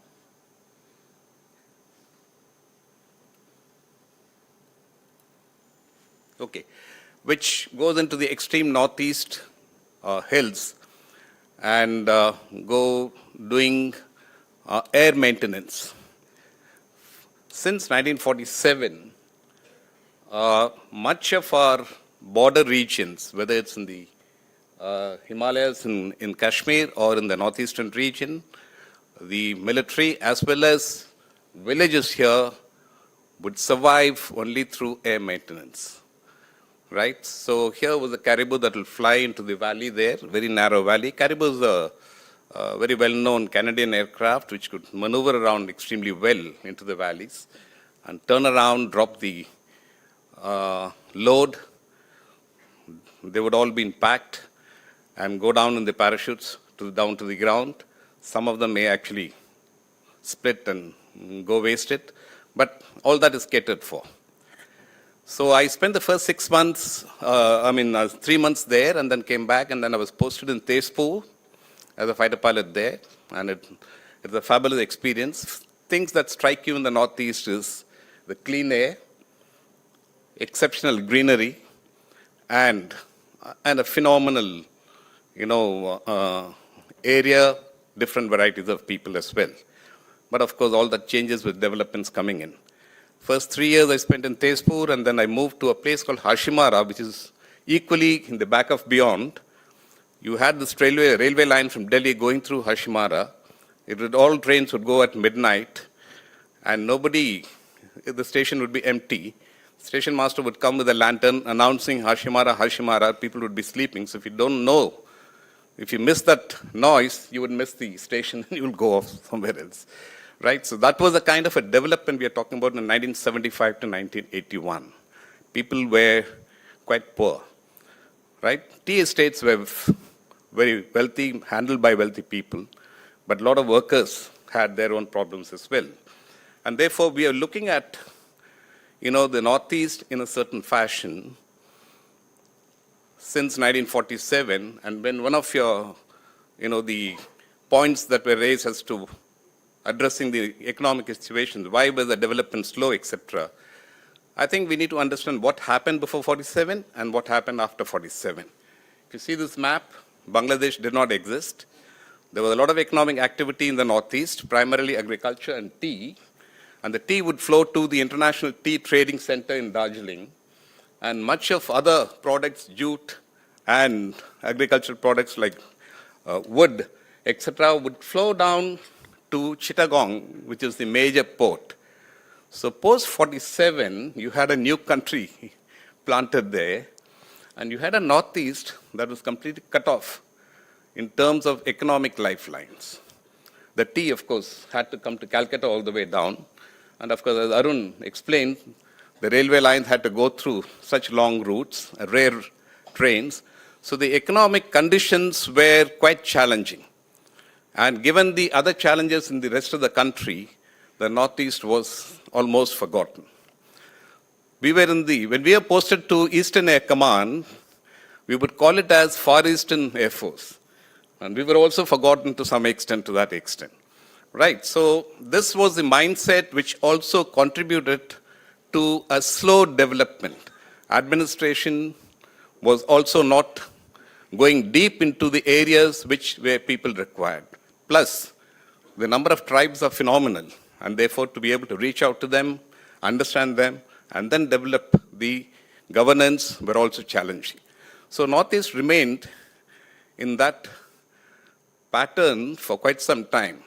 Post-71, as Arun and Anand explained, the amount of refugees who had moved into all around the Bangladesh border into our regions, the numbers were phenomenal. I had seen that when I was in Hashimara. And these people gradually, most of them got absorbed into our system as well. So later, when I moved for an air staff inspection to a place called Aizawl, and into Mizoram, Aizawl is in Mizoram. So then people started pointing out, as you go towards the Bangladesh border, the hilly regions will slope down, go into the flat regions, and all the agricultural lands were dominated by former illegal Bangladeshi immigrants who become Indian citizens. Because most of the Mizoram tribal people were very fond of football, they were also educated. They would live on top of the hills. And now they found much of their lands have gone away. So a lot of contributory factors that actually created a disillusionment and discontent in the region. And insurgency right from 1947 had been a continuing battle for the Indian government. And we must look at it from the other way. There is no other country in the world which has handled insurgency in a manner that we've handled without dealing it like the Americans who would come and bomb the hell out of, kill all the people, and then take control and say, we've taken control. We've not done that. We've fought them. We've had counterterrorism measures done when the Wolfa was very strong. We've taken very strong measures as well. But we've also handled the insurgency in a way where gradually people began to accept in different regions, whether it's Nagas or Manipuris or all of them. In a later visit after my retirement in 2018, when I went to Kohima and with some of my friends, we traveled to a village which is the birthplace of one of the Naga leaders. But on the way, I saw an obelisk, a fairly biggish one. I don't know if any of you have seen that. And that obelisk had a writing on it which says, this is erected in 2001 by the Greater Nagaland, the Free Republic of Greater Nagaland. And so how do you look at that? It exists in India. And one way of looking at it is, how can this be allowed to exist? The other way of looking at it is, I said, fine, you're fighting, we will deal with you. Let it be there, but we will deal with you. Right? Because the entire Kohima, the schools, the pattern of interaction with the people, I think a lot of improvement. The various treaties that have been signed have brought in a fair amount of improvement as well. So the internal security aspect of it is something that is interesting. The army will give you the ground level realities of how they dealt with it. But I think from a social perspective and a people's perspective, many of us as Indians, it is important for us to study the history and understand these people. So when I was posted later, 30 years later, as SASO of Eastern Air Command in Shillong, and you get the intelligence reports and you start analyzing that, the insurgency is also a big business in Northeast. It's a political business as well. And therefore, we need to keep that in mind. You can't erase it when politicians get involved like this. There are about 120, as per my last memories, about 122 insurgent groups whom we had identified. 122. But the serious ones are about 20, 25 or so. All the others are part of the political system who exist to be able to get money from the center to be able to deal with it. The amount of funding that was being poured into Northeast to deal with these issues by the center was phenomenal. And therefore, it becomes a business from the political side or the politician's side. So this is an internal challenge. How we are going to overcome, it's going to be a slow process. You've got to change the political culture to some extent. And this is a challenge as well. As far as people are concerned, a very large number of them, thanks to the church involvement, are well educated. They are music oriented. Particularly in Shillong, Shillong holds something similar to a Woodstock music festival there. And it's amazing to actually listen to the kind of, gifted people who come and perform there as well. So the complexity needs to be understood only then when we see so many of people from Northeast coming and dominating the hospitality industry here, or as General Arun said, the way of looking at, particularly in Delhi, and calling them as chinkies, I think we are making big mistake there if we don't treat them well. They're very happy to come to the south, particularly in Chennai. Okay, so this is something we need to understand from an internal, national perspective. Unless we, as people from different parts of the country, understand this, we will not be able to deal with Northeast and let it develop very well. Let me come to the potential, economic development potential. It's phenomenal. Right? Now, in transportation, and the government has already initiated those measures already. But how it's being done effectively or not, efficiently or not, is something we need to actually study that. The entire Northeast, communication, when I say communication, travel is going to be a challenge. But if you bring in smaller airfields, or there are many of them, abandoned airfields, if you revive all of them, and bring in transportation through smaller aircraft, it will help the people, one. It will also enable the economic activity to get a massive boost, right? And that is something that the government should push aggressively. That's not aggressive enough. Second, in terms of construction, somewhere around 2010, the government woke up because the Chinese had constructed completely all that infrastructure so well that in a matter of minutes, their response would be at the border. For long, our bureaucracy actually said, don't construct roads into the border because the Chinese will come in. Why? When the 62 war happened, the Chinese came through the Tenga Valley, through the Sela Pass into the Tenga Valley, right up to Mizamari, which is very short of Tespo. The Air Force had actually given orders to the base commander at Tezpur, which held fighter aircraft, to destroy the aircraft or evacuate immediately from there. Fortunately, we had a very brave station commander. He refused to do that. We just held on to it. Right. A lot of questions subsequently have actually been asked in various conferences. Why didn't we use the Air Force? Right? And if you had used the Air Force, would the pattern, the nature of that war have changed? It could have changed tremendously. I will explain that subsequently when I come to India-China issues. But the point is, the Northeast can be integrated better despite its diversity through communication linkage both through air, road, and rail. It is happening, but it's happening extremely slowly. The other economic activity part is there's no point in bringing in heavy industries there, but use the agricultural wealth and the capabilities that exist in plantations to be able to contribute to the economic situation much better. Population is small, as other speakers have pointed out. Density of population in the area is low, and therefore I think economically it's wiser to do in that pattern rather than do an over-urbanization in the region. Okay, let's come to the external threat. Obviously, the biggest threat is China. Right, so let me come to the 62 again. Why didn't we use the Air Force? John Kenneth Galbraith, who was the ambassador at that point of time, advised Nehru that if Chinese have got long-range bombers, and if you use your Air Force, then they will escalate by bombing your cities, and therefore don't use your Air Force. Right? The rest is, we know what happened in this almost month of conflict.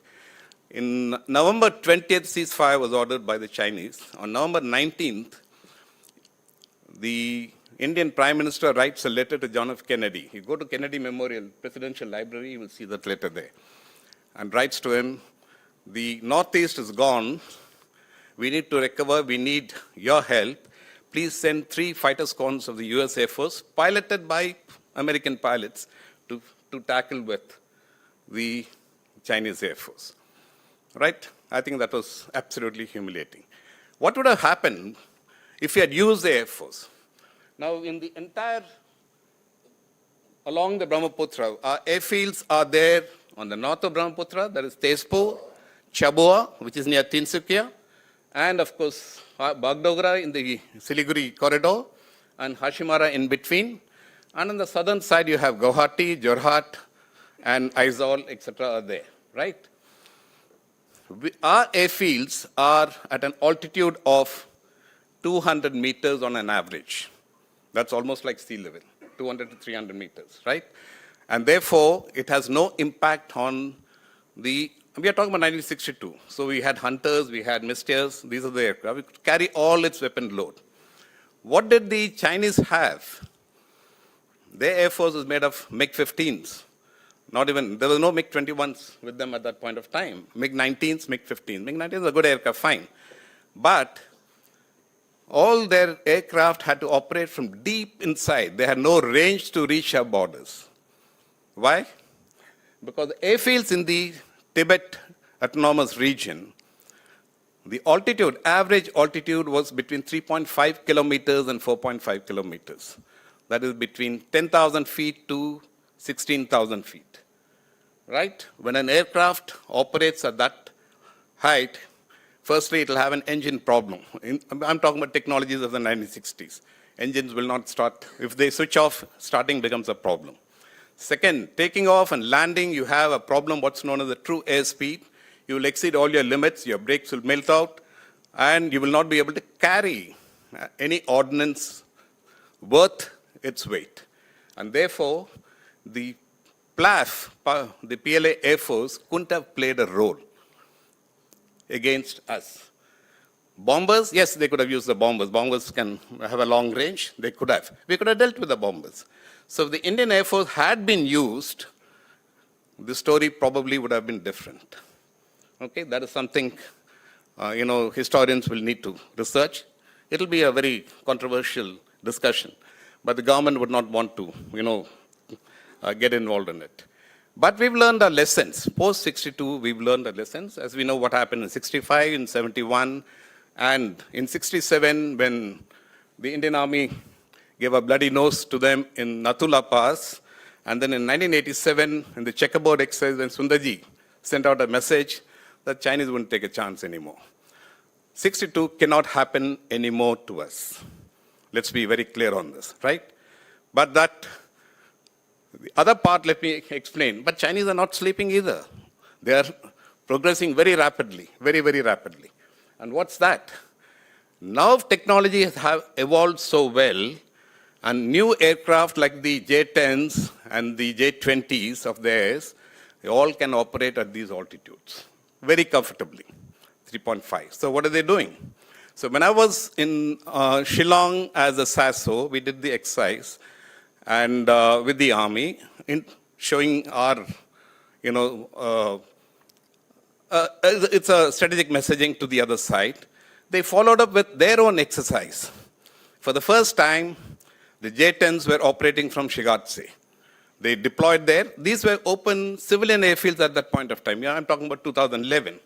And they deployed them there, and they demonstrated operations from there. These were, J-10 looks like the F-16. It's a copy of the F-16 but made by the Israelis.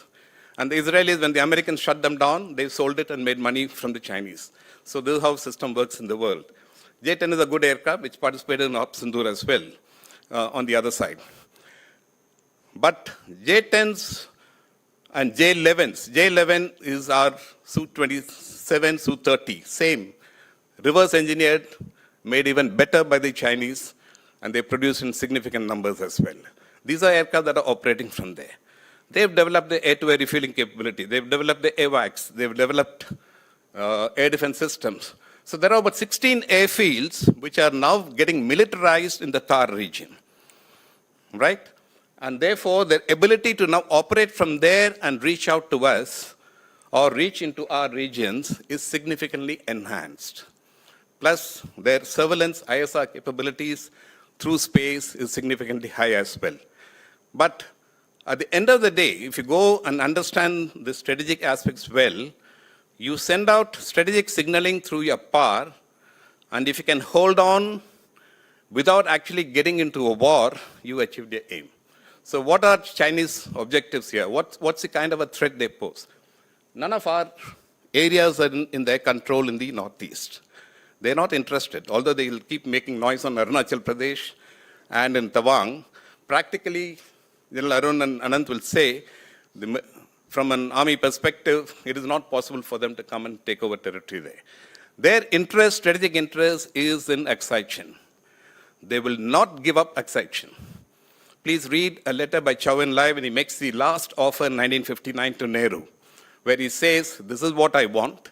We can never compromise on excitation because of our strategic interest and the strategic connection it makes to for Tibet and Xinjiang. And this will not be compromised. We will not make any claim on anywhere else, and let's now come to a compromise. Right? And that was the last offer given by Chow En-lai. Why didn't Nehru take it? Because by then, this is the problem of democracy. By then, Nehru, who in the initial stages said not a blade of grass grows there, why should we get bothered about it? Later on, he went to the parliament and said, not an inch of Indian territory will be compromised. We will throw the Chinese out. So he's committed himself into the parliament. Now he's a prisoner of that statement. He couldn't go back. Nor could any other prime minister go back anymore. And therefore, the Chinese are happy as long as there is no threat to excitation and their ability there. They'll keep projecting a certain amount of threats to us.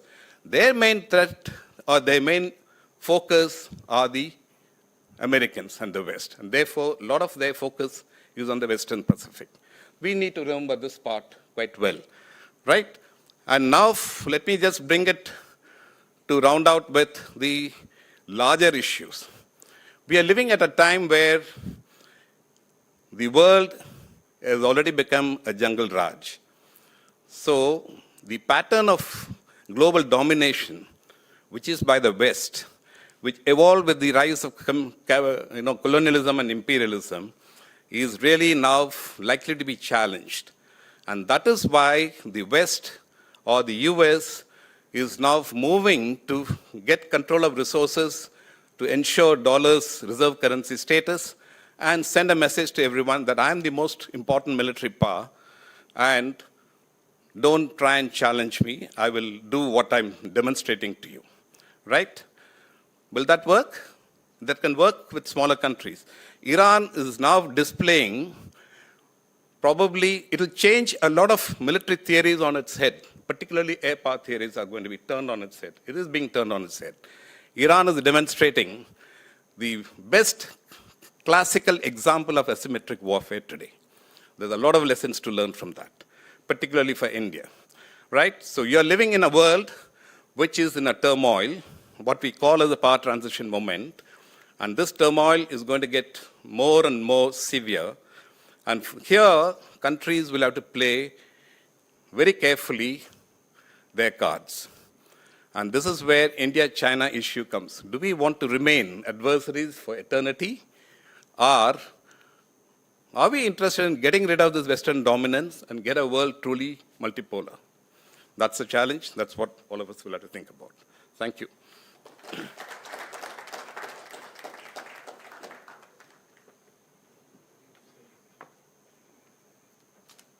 Thank you, Air Marshal Matheeswaran, for that oversight from the air perspective. Thank you very much indeed. Now, I will introduce you to our fourth speaker, Captain D.P. Ramachandran. He's a war veteran and has been a very keen military historian. I call him a historian because he calls himself an enthusiast, but I'll call him a historian. The reason is he has published not one but 4 books and numerous articles in various publications. Besides, he's also the founder of a very interesting organization of which I'm also a life member, and so is most of the Captain Dr. Balaram Vishwakumar. It's called the Colors of Glory Foundation. And more on that, I'm sure we'll speak about it during the question and answer session. But this is an organization he created to preserve and propagate knowledge of military history, particularly Indian military history. His first book was called Legend of the Brave, is an account of his first-hand experience as a tank commander in the 1971 Bangladesh War. The second one is called Empire's First Soldiers, is a battlefield history of South Indian soldiery. The third is called Indian Army Through Battles Over the Centuries. Again, this is a coffee table book, beautifully produced, and it portrays a comprehensive history of the Indian Army right through all its battles. The fourth book is called Unconquered Horizons, and this is southern India's various resistance movements. It portrays the lives of South Indian fighters who operated during the colonized period. After serving in the army on a short service commission for 10 years, Captain Ramachandran switched over to a corporate arena that spanned 36 years, and the end of which he chose Chennai as his home. He blogs regularly for the website Colors of Glory Foundation, which also features a series of popular indoor and outdoor events. One of the most popular events he conducts is the military quiz for students. Can we have that silence, please? Please silence it. And this is, for the last 8 years he's been conducting this. He also recreates old battles. He actually has people coming on horses dressed in colonial clothes and enacting battles. So he's a man of multifaceted interests. He also has shown documentary shows, talks, seminars, and so on India's military history. And more important, he conducts a marathon too. So may I now call upon Captain D.P. Ramachandran to address us.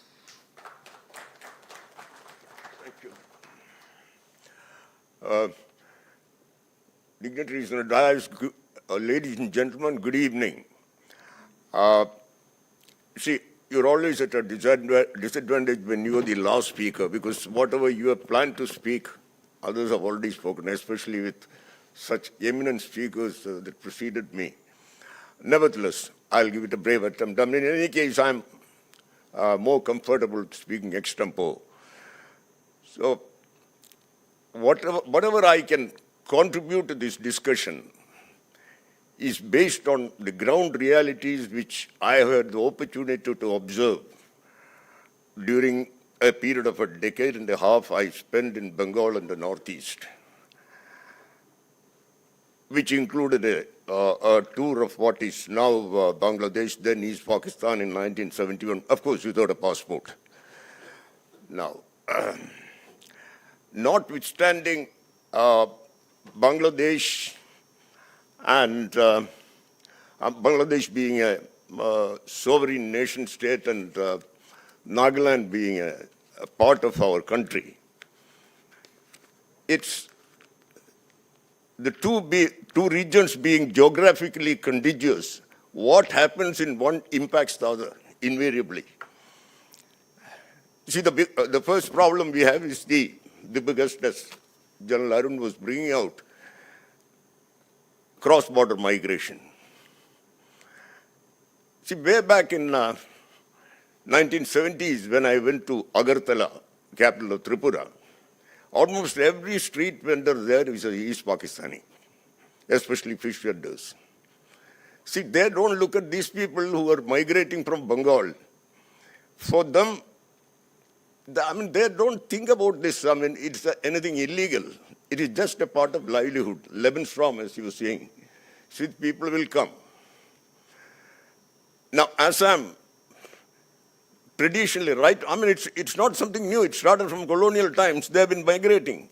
And the Assamese were happy to make use of them as agricultural or cheap agricultural labor. Now, this sort of phenomena, which has been going on, it has spread so far and wide. I mean, you can find Bangladesh working in Kerala, or to talk about Bengal and Assam.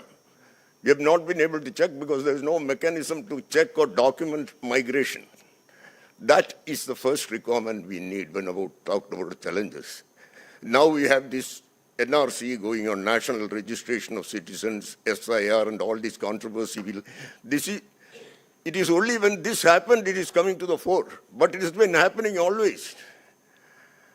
I mean, we talk about fencing. It is not practically possible to fence the entire 4,000 kilometers of border we have, Bangladesh has.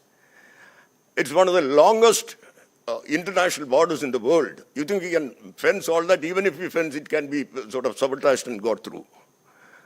What we actually need is, I mean, IIT people and all can contribute to this, modern technology, drone technology, surveillance, border patrolling.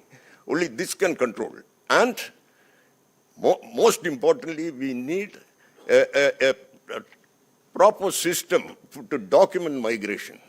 So it's not a one-time affair, an election coming, we declared. It doesn't work like that. Then this can only be contained. It cannot be stopped because East Bengal is one of the poorest regions in Southeast Asia. I'm sorry, South Asia. Or for that matter, Asia itself. These are unemployed, uneducated laborers and workers looking for a livelihood. That's how they're coming. How do we stop it? I mean, they don't understand, as I said before, the legality and non-legality doesn't make a difference to them. It's a matter of livelihood. And then we have the instance of, I was talking about Tripura. It's so many, the Agartala, all these street vendors being there. In fact, for us in the Indian Army, it became handy for our reconnaissance and intelligence gathering at the eve of 1971 war. In fact, I had the privilege of doing the first reconnaissance whether a tank can go through into this thing. Ultimately, it is the tanks which the formation which went from Agartala, 4 Corps, which made it to Dhaka. So this is, with so many cross-border migration going on, people, locals there, it was quite easy. And then we had this instance of 10 million refugees flooding West Bengal, which triggered the war and ultimately the creation of Bangladesh. So I had this, in fact, as a veteran of that war, I was quite disheartened to see what was happening in recent times just before this election in Bangladesh, where, they were turning against India and, saying Indian Army's role was nothing, we did it. I mean, what is that? I mean, that's what, social media was saying. But it is not the fact. I mean, it's social media. We are getting that kind of impression that, Islamic radicals took over the whole thing. It's not that. The people of Bangladesh really love us. The clear example is this election result which has come out. The democratic forces have joined together. Awami League, which is at, the Awami League and Bangladesh Nationalist Party, BNP, they are arch rivals. Awami League, although banned, they have come forward to support these people to make BNP secure a majority. I was quite heartened to read about that. If you look at that, Islamic radicals have been isolated. So we have a very positive development in Bangladesh with Tariq Rahman coming in and he's showing friendly gestures to India. So we have diplomacy. I mean, there's no military solution for Bangladesh. Diplomacy. I mean, some people talk about, social media can talk about all kinds of things. Why don't you gather some area in, in Chicken, like expand Chicken? Like, it's absolute nonsense. That thing cannot take place. I mean, I'm one of those people who went in from northwestern Bangladesh, that is Siliguri. We have posted that, what we call the Chicken neck, we were saying. That is where my unit was. We took it. Even now we can take it. But that is not the way we work. I mean, we cannot go around and bully the old people around and grab the people, and people say, and then, this is all, it was like talking about after 1971 war. Why weren't the prisoners given out? There are Geneva Conventions, there are regulations about, as a man who done some research on military history, we don't, a proper nation status cannot act against the norms of warfare. That we won't give, you agree to this. No, that's not possible. So we gave out the thing, nothing has gone wrong. Now Bangladesh has come around, the democratic parties have won, Islamic radicals have been isolated. We got an excellent chance to build up with the diplomacy. I must say our diplomatic corps did not crown itself with glory in Sheikh Hasina's time. We could not see the writing on the wall. But if you are vigilant, we can keep it up. Talk about Chinese presence there. It need not be treated as zero-sum game. We got to keep engaging, constant engagement, and we can win over. They have more in common with us. Bangladeshis, culturally, historically, we are the same people. So, I mean, we need not lose heart at all, and I'm sure relations will come back. I mean, a lot of confidence-building measures have to be taken, like River Water Treaty or, reopening. We can consider reopening the transshipment ports which are closed.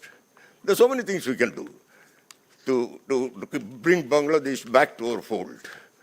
That's what. Now, coming to the Northeast, it's far more complex. Of course, it's impacting what's happening in Bangladesh, but talk about Northeast. The first thing is much talk about insurgency. As one who has seen insurgency and fought it at close quarters in way back in 60s when it was at its peak, let me tell you, the insurgency in Northeast is dead. Indian Army has killed it long ago. What is happening there is a sort of pretense perpetrated by a criminal nexus of corrupt politicians, businessmen, and criminals masquerading as insurgents. I've interacted with insurgents, actually who have been insurgents, and I asked them, why have you come out? He said, sir, for you it's a posting, 1 or 2 years. For how many years we will remain in jungle? Because Indian Army won't let them come out. Stuff them out. I've done it. In Mogakchong, we had gathered in one single day, we gathered 75 of them. Infantry was sort of chasing them out of the road, and we were road patrolling and took the whole lot. So it is finished. So what are this thing? Because politicians want to keep it going. As long as it is there, the pretense of insurgency is there, funds will come from Delhi. And they can pay these criminals. And that is one source of payment for these criminals, when I say most of them are drug addicts. Absolute thugs. They take this money and then they also go and extort the people. See, Nagaland has got, I've been in Nagaland quite a bit, so I can talk about it here. There's something called Naga Mothers Organization. A lot of organizations there who want peace, who are working for it, but these people won't let them live. If you look at when I talk about the situation in Nagaland and Northeast, I almost get emotional. It is very touching. I've been with these people in Northeast for long. But some of the most excellent people in this country, talented, beautiful people. But they're caught in this quagmire. These people go and extort them. They got to pay. They're sandwiched between the armed forces, security forces and these thugs. I said security forces because army is doing nothing much there now.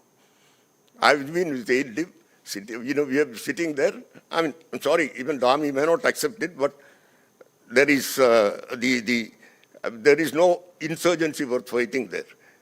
There's still these, very, very interesting behavioral pattern I've noticed in these so-called insurgents in Nagaland. They have no fear for the army when they see the soldiers outside. Because they know these guys will come to us only in jungle patrolling or something, not on outside. But they're so scared of CRPF Jawans because they are not averse to using their lathis. Because what they do is they go to shops and ask for, they extort them, create problems, thugs, and CRPF will beat the hell out of them. So this is the situation in Nagaland. They are being called as insurgents. Now, how to stop it? Because, as I think somebody said, there's political influence. That's the problem. The national political parties also are turning a blind eye across the board. One solution is all parties, national parties, must take a firm stand, uncompromising stand. We will not side with any local party which has got a secessionist agenda or backing these guys. They must have the guts to say that. Vote bank politics, if Northeast has to come out of this, vote bank politics have to be left behind. And, basically speaking, the corruption has to be rooted out. The biggest problem of Northeast is corruption. Believe me, in 1970s, a normal syringe, disposable syringe, which is available anywhere for a couple of rupees, was supplied to Nagaland, Manipur government for 135 rupees a piece. It was caught. You see, look at the level of corruption. Because all these new regulations came, outsiders cannot run business. All these businessmen who come from outside, they use proxies, Naga proxies. One of these South Indian guys who were stealing so much, I asked him, why do you do this? He said, I came here, I found everybody stealing, I was so desperate to steal. You see, the kind of culture the place had given. There was one instance, one guy explained to me, the concrete pipes which are used for culvert construction and all, they go and dump it, a truck. One guy will sign it, the supervisor or something, PWD man. And it's all deserted area. The guy goes back, again he come back, he will load it up, go and supply. Same load is being supplied. One truckload is supplied 3 times. Look at the corruption which went. And people are caught. All the money which is being pumped in the center, it doesn't reach the common man.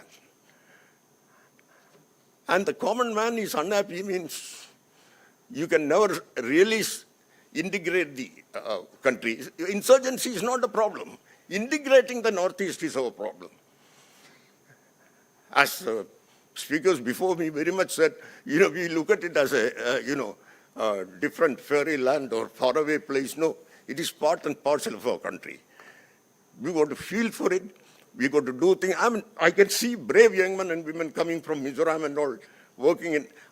When I said about Mizoram, let me tell you, in 1986 or something only, they signed the peace treaty and became, I'm talking about their potential, their talent. They became an Indian state only in 1986 or something. In the short span, the way they have come up in human development index, it's competing with Kerala. Even in literacy. I was so heartened to see one time they won the Santosh Trophy football to national football championship. And Meghalaya, I think the Marshal was saying, if you see the Shillong team, the way they sing, we are a beautiful group. There are a lot of talent, lot of, Nagaland is supposed to be the worst case of this thing. These people went to China, a delegation. They came back and they never wanted the communism after that, or any truck with Chinese. Because they have seen us, our army officers going there to the church and soldiers. These people are, at least they believe in God. The Chinese don't. They're atheists. So, basically, these people are, yes, appearances. They got more, their facial features and all has got more in common with them. This has got genetic reasons. The Mongoloid features or whatever you might call Indo-Burmese. Now, it is such a vast area. It's such beautiful people, and they are part of our, whether it is Mizo, Manipuri, this thing. We cannot, the people, a Delhi thug who sort of calls a Northeast girl a chingy, he should be as much put in the jail as as much punishment should be meted out to him as given to the insurgents. He is breaking the nation as much the insurgents are doing. We should think about what we can contribute. Now, I said about these people coming out and working service sectors. We should create opportunities for them to work in other sectors also. One of the best policies we can, to evolve educational policies, whether when the students from Northeast can get far more opportunities to learn, study outside, more vacancies, more scholarships, universities and institutions can take an initiative on this. Now, look at these people, they're very good in whatever they do. Manipur, look at Manipur, for all the ethnic strife and this thing going on there, they produced Mary Kom, who went to Olympics. Then we had this, their sports teams, they performed, they got this theater repertoire. They're so famous. So much they can contribute, talented people, but we got to help them because, for no fault of their, it has a lot to do with the colonial policies, whether these people wanted to keep it, the British wanted to keep them secluded so that they don't get polluted, as they call, with the nationalist movement going on outside. In fact, at the eve of independence, some British jokers even tried to create a crown colony in Northeast somewhere. The higher-ups in the British itself knocked it off. He said, nonsense. Can you imagine? This was the kind of sort of planning they had, sort of somehow have a springboard of they're still in India even after independence. What the British establishment was thinking. So, it is what they did. It's a long history, what they've done, how much harm they had done, even the partition. The partition itself was never necessary, but it is done. But we got to, whatever we have, we got to consolidate it, integrate it. We got to do everything possible within our means to do that. For that, it is not just leaving the, we are talking about army. I told you the armies As far as army is concerned, there's no insurgency worth fighting there. Then why are we having this Armed Forces Special Powers Act? It is long overdue. We must scrap it. The first thing we can do to confident building over the Northeast is scrap Armed Forces Special Powers Act. I mean, would you like soldiers coming into your home at the night and, over radio home and ask, I mean, would you admit this? A Mizo friend of mine I had long before, when I was a young officer, he used to ask, during the Mizo insurgency, we did the atrocity of the Air Force strafing idol.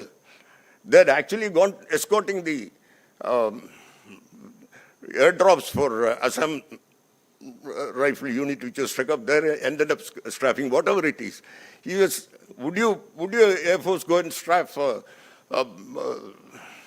Bombay or Madras or Delhi?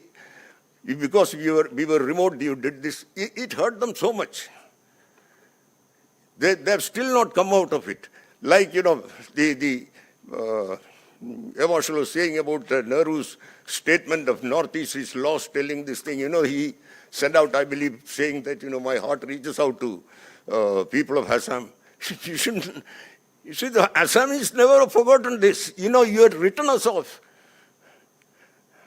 So we have to treat them very much as an integral part and develop it, do whatever is possible. Now, I suppose I should be going over my time.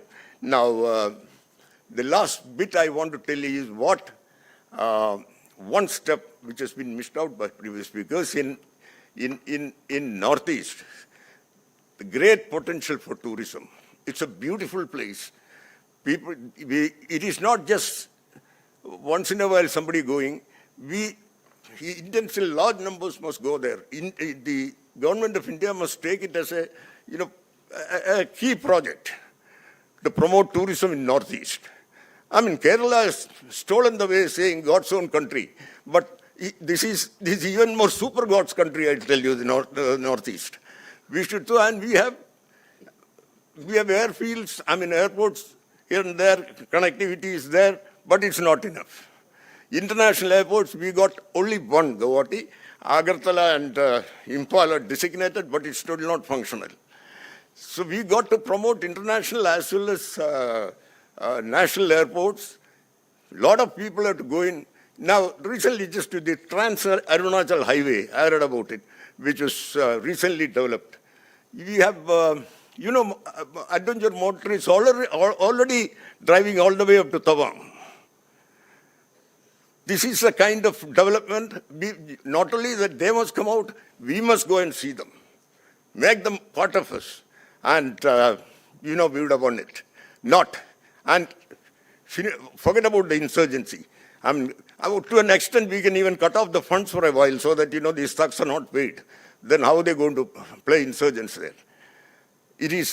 Corruption has to be attended, tourism has to be developed, educational facilities have to be given more, and we have to reach the people-to-people relation has to be quite a bit.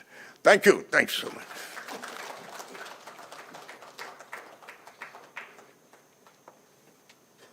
Thank you. Thank you, Captain, for that passionate address to us. We have with us past District Governor Rotarian Muthupalaniappan, who is a civil and structural engineer from Annamalai University, chairman of Chettinad Housing, a property development company in Chennai and Madurai. He is a member of the Rotary Club of Madras Central Aditya, and since 1997 he's been a member, and he served as the club president from 2009 to 10, and thereafter as the district governor from 2020 to 2021.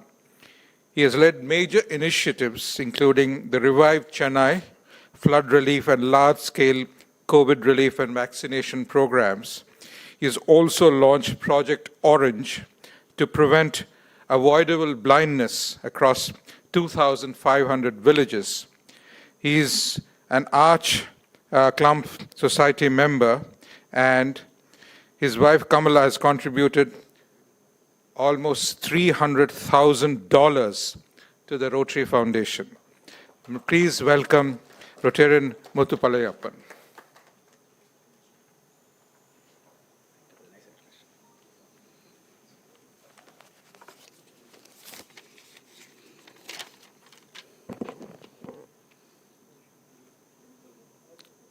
distinguished veterans, worshipful brothers of Masonic fraternity, my vibrant family in Rotary, and the brilliant minds of IIT Madras. Good evening and vanakkam.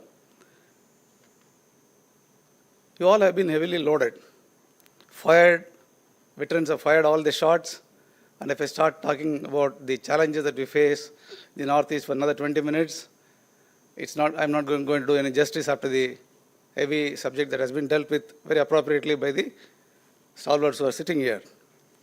I'm going to talk about the Rotary's perspective. I have been a district governor in the district Chennai 3233. So I've been involved in quite a few service-related activities in Tamil Nadu and across India. What does peace mean? Peace doesn't mean only the absence of war.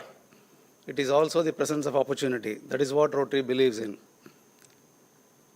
Take the case of polio eradication, Polio Plus program that was initiated by Rotary International way back in the 1985. It was a world over program.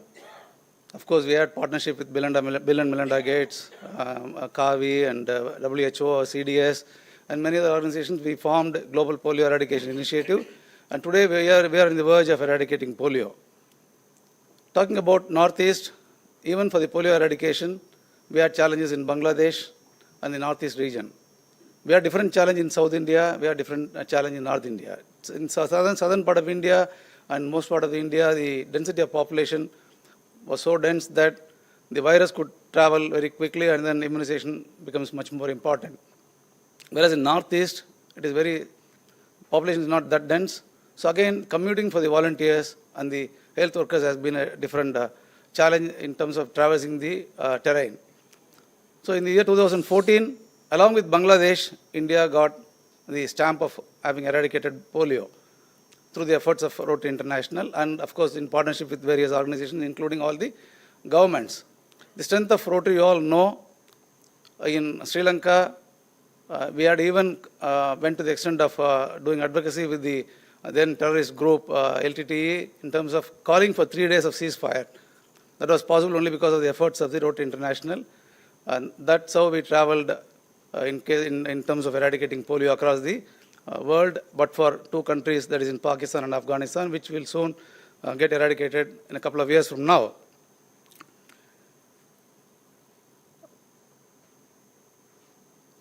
In Rotary also, we face the challenge in Northeast. For example, we are a district in Chennai called 3233, and we have one more district in Chennai 3234. A past district governor, a ruling governor, has to travel only 20 kilometer distance to cover the entire 90 or 100 odd clubs in terms of administrating the clubs. Whereas in Northeast, there is a district called 3240, which has a governor, which has only 92 clubs. In Chennai, we have 180 clubs, 200 clubs. In the entire Northeast, including Arunachal, Assam and other places, we have 92 clubs. A governor has to travel 1,200 kilometers to cover all the district. So it has its own challenges, and very well addressed by all the stalwarts who are present here. And I should really thank them for giving us the enlightenment about Northeast. We knew quite a bit of it, but the amount of challenges that we face has come to picture now. And jointly, along with the Freemason and Rotary and the stalwarts who are sitting here, we have to travel the path of finding much more better solution, much more quicker solution. We have initiated a program along with IIT Madras, my club, Rotary Club of Madras Central Aditya, and Rotary Club of Madras Midtown.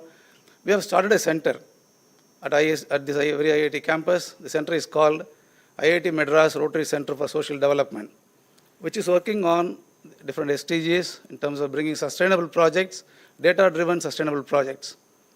The center is functional now. It was launched last year and inaugurated this year in the presence of our own Rotary International President.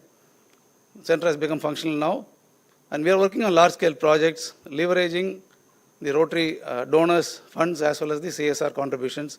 And we have got certain programs coming up for the Northeast also. It's a joint effort between IIT and Rotary clubs. So this is going to materialize very soon.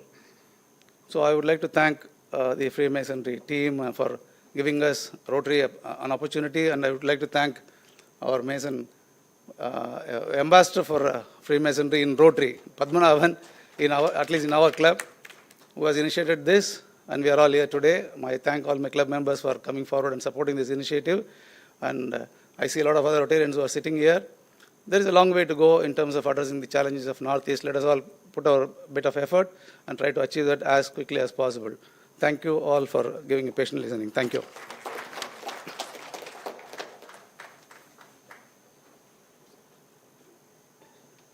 Gentlemen, can I have some mics? We can travel around. If any of you have questions, you can use the mic, please. Handheld mics. Then the floor is now open for any of you to pose questions. Please raise your hand, introduce yourself. If you are a student, give your name and which college, and ask your question. And if you have a question directed at a particular speaker, please do so.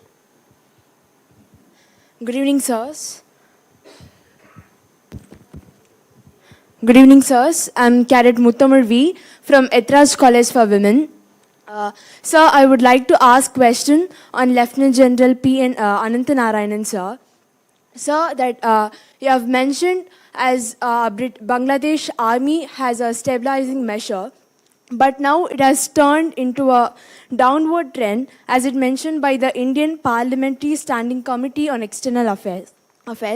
And also and it is also mentioned as the greatest strategic challenge. Why, sir, there was a shift in this?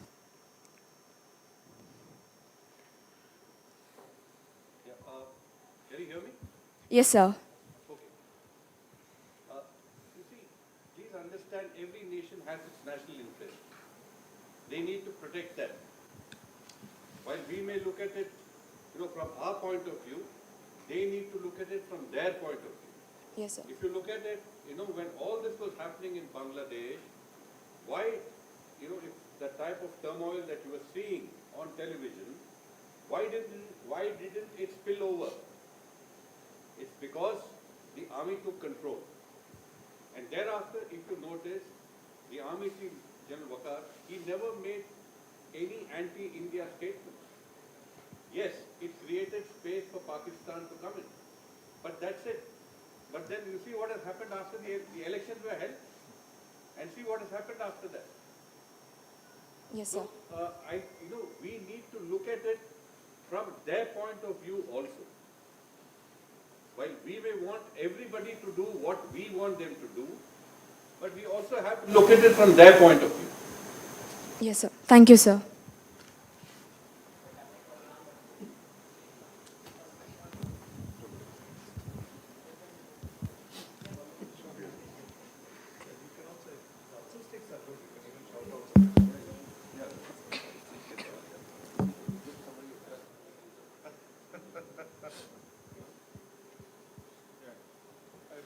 Any other questions? Out here, please. Can I have a mic from... I can talk. Yeah. Okay. Sir, there's a young lad behind. Let him go first. A lady. Jain, sir. I Corporal R.K. Ashita Sai from Etraj College for Women. Sir, my question is to Sir Lieutenant General P.N. Anantanarayanan, sir. Sir, you have mentioned that regardless of the diversities, regardless of the disputes and external inclusion in the political affairs of Bangladesh and as well as in India, you mentioned that we have to have some connect with Bangladesh as we live all along, and we have to coordinate some unity between us. You mentioned we have to leverage that. Sir, can you please explain what kind of act that India should be promote to leverage the connect, sir? Yeah, you all didn't clap for me. That's okay. Okay, fine. See, it's like this. Can we do away with Bangladesh? Sir? Can we do away with Bangladesh? No, sir. We have to coexist with them. Yes, sir. How best can you coexist with them? Sir, we can maintain the political relationship with the Bangladesh as healthier, sir. As Captain Ramachandran had mentioned, we have a lot of cultural linkages. Yes, sir. We need to leverage that. Yes, sir. The ethnicity is the same. Bengal was one. It partitioned, it became West Bengal and East Pakistan. They speak the same language. So we need to use that. And it's so important for us to live in harmony. Is it better to have, we already have, you see, in the northern borders we have China, on the west we have Pakistan. So do you want somebody else on the east? No, sir. So that is why we need to engage with Bangladesh. Yes, sir. Sir, I asked about the how we can leverage the connection, sir. Yes. Yeah, go ahead. Yeah, I'll tell you how, and I'll tell you why. Yes, sir. Why? Don't you have a mic, sir? I'm sure you can hear me. Sir, yes, sir, I can hear you, sir. Awesome. Yes, sir. So, great question, first of all. Thank you, You sir. asked, how can we leverage this? Yes, sir. First, you must know why. So, what is it about Bangladesh that is creating a problem for us? Is it the fact that we are not largely of the same religion? No. Is it the fact that they have a large population? No. The fact is that they have become muscular, needlessly, troubles our army. The fact that their people move across the boundary illegally, come to our lands, cultivate our lands, take away our jobs, fight for the space, become voters there, change the demography, get represented in the assemblies. Is that a problem? Yes, it's a problem. What is it that people want? What is it that a nation wants?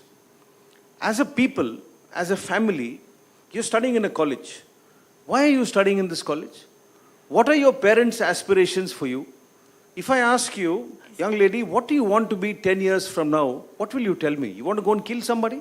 No, sir. So you want a good job. Yes, sir. You want to have a happy life. Yes, sir. You want to be healthy. You want to be educated. You want to be technologically aware. And you need a job. These are problems. This is where you cannot escape from the geography that you have inherited. Being the more powerful, the bigger, the richer country, we should go out of our way to ensure that as close as possible, similar facilities which we enjoy are happening in Bangladesh. Yes, sir. Does Apollo Hospital have any branches in Bangladesh? We had, sir. Correct. Yeah. Does our government invest enough in the public health system of Bangladesh? Are we helping them? Yes, we are. Are we attempting to help them in their education? Yes, we are. Are we helping them in agriculture, trade, commerce, negotiation, higher studies, A, B, C, D, E? Yes, we are. Question is it enough? Is it going the right way? Are there no poor people in India that we have to only go and do there? We have to look after our people also. This is a balance. All of this is being done. While all of this is being done, you also need to be friends at the government level. At the people-to-people level, where cultures, language, form, dance, festivals, food, they become common threads which are already existing. That is why we should do it. This is how we should do it. And it's all being done. Yes, sir. Thank you for answering me, sir. And I would like to thank you all the dignitaries over the stage for giving such an eye-opening session to us, sir. Thank you, sir. Have some patience in Bangladesh. Sir? Okay, Krishna, you had a question. Use the mic because we are on, no, it's live streaming, it has to capture. The voice feed has to go in. Yeah, just give the one, here. Good evening, everybody. I am Brother Krishna Kumar from Freemasonry. We used to travel with my family, as Captain Ramachandran said, Northeast is such a beautiful place, wonderful place for tourism, so green and so nice. So every year we used to go to Sikkim, Bhutan, so on and so forth, and to Meghalaya, year before we went. And we went up to Shillong, Siribunji, and then we were coming back to Guwahati.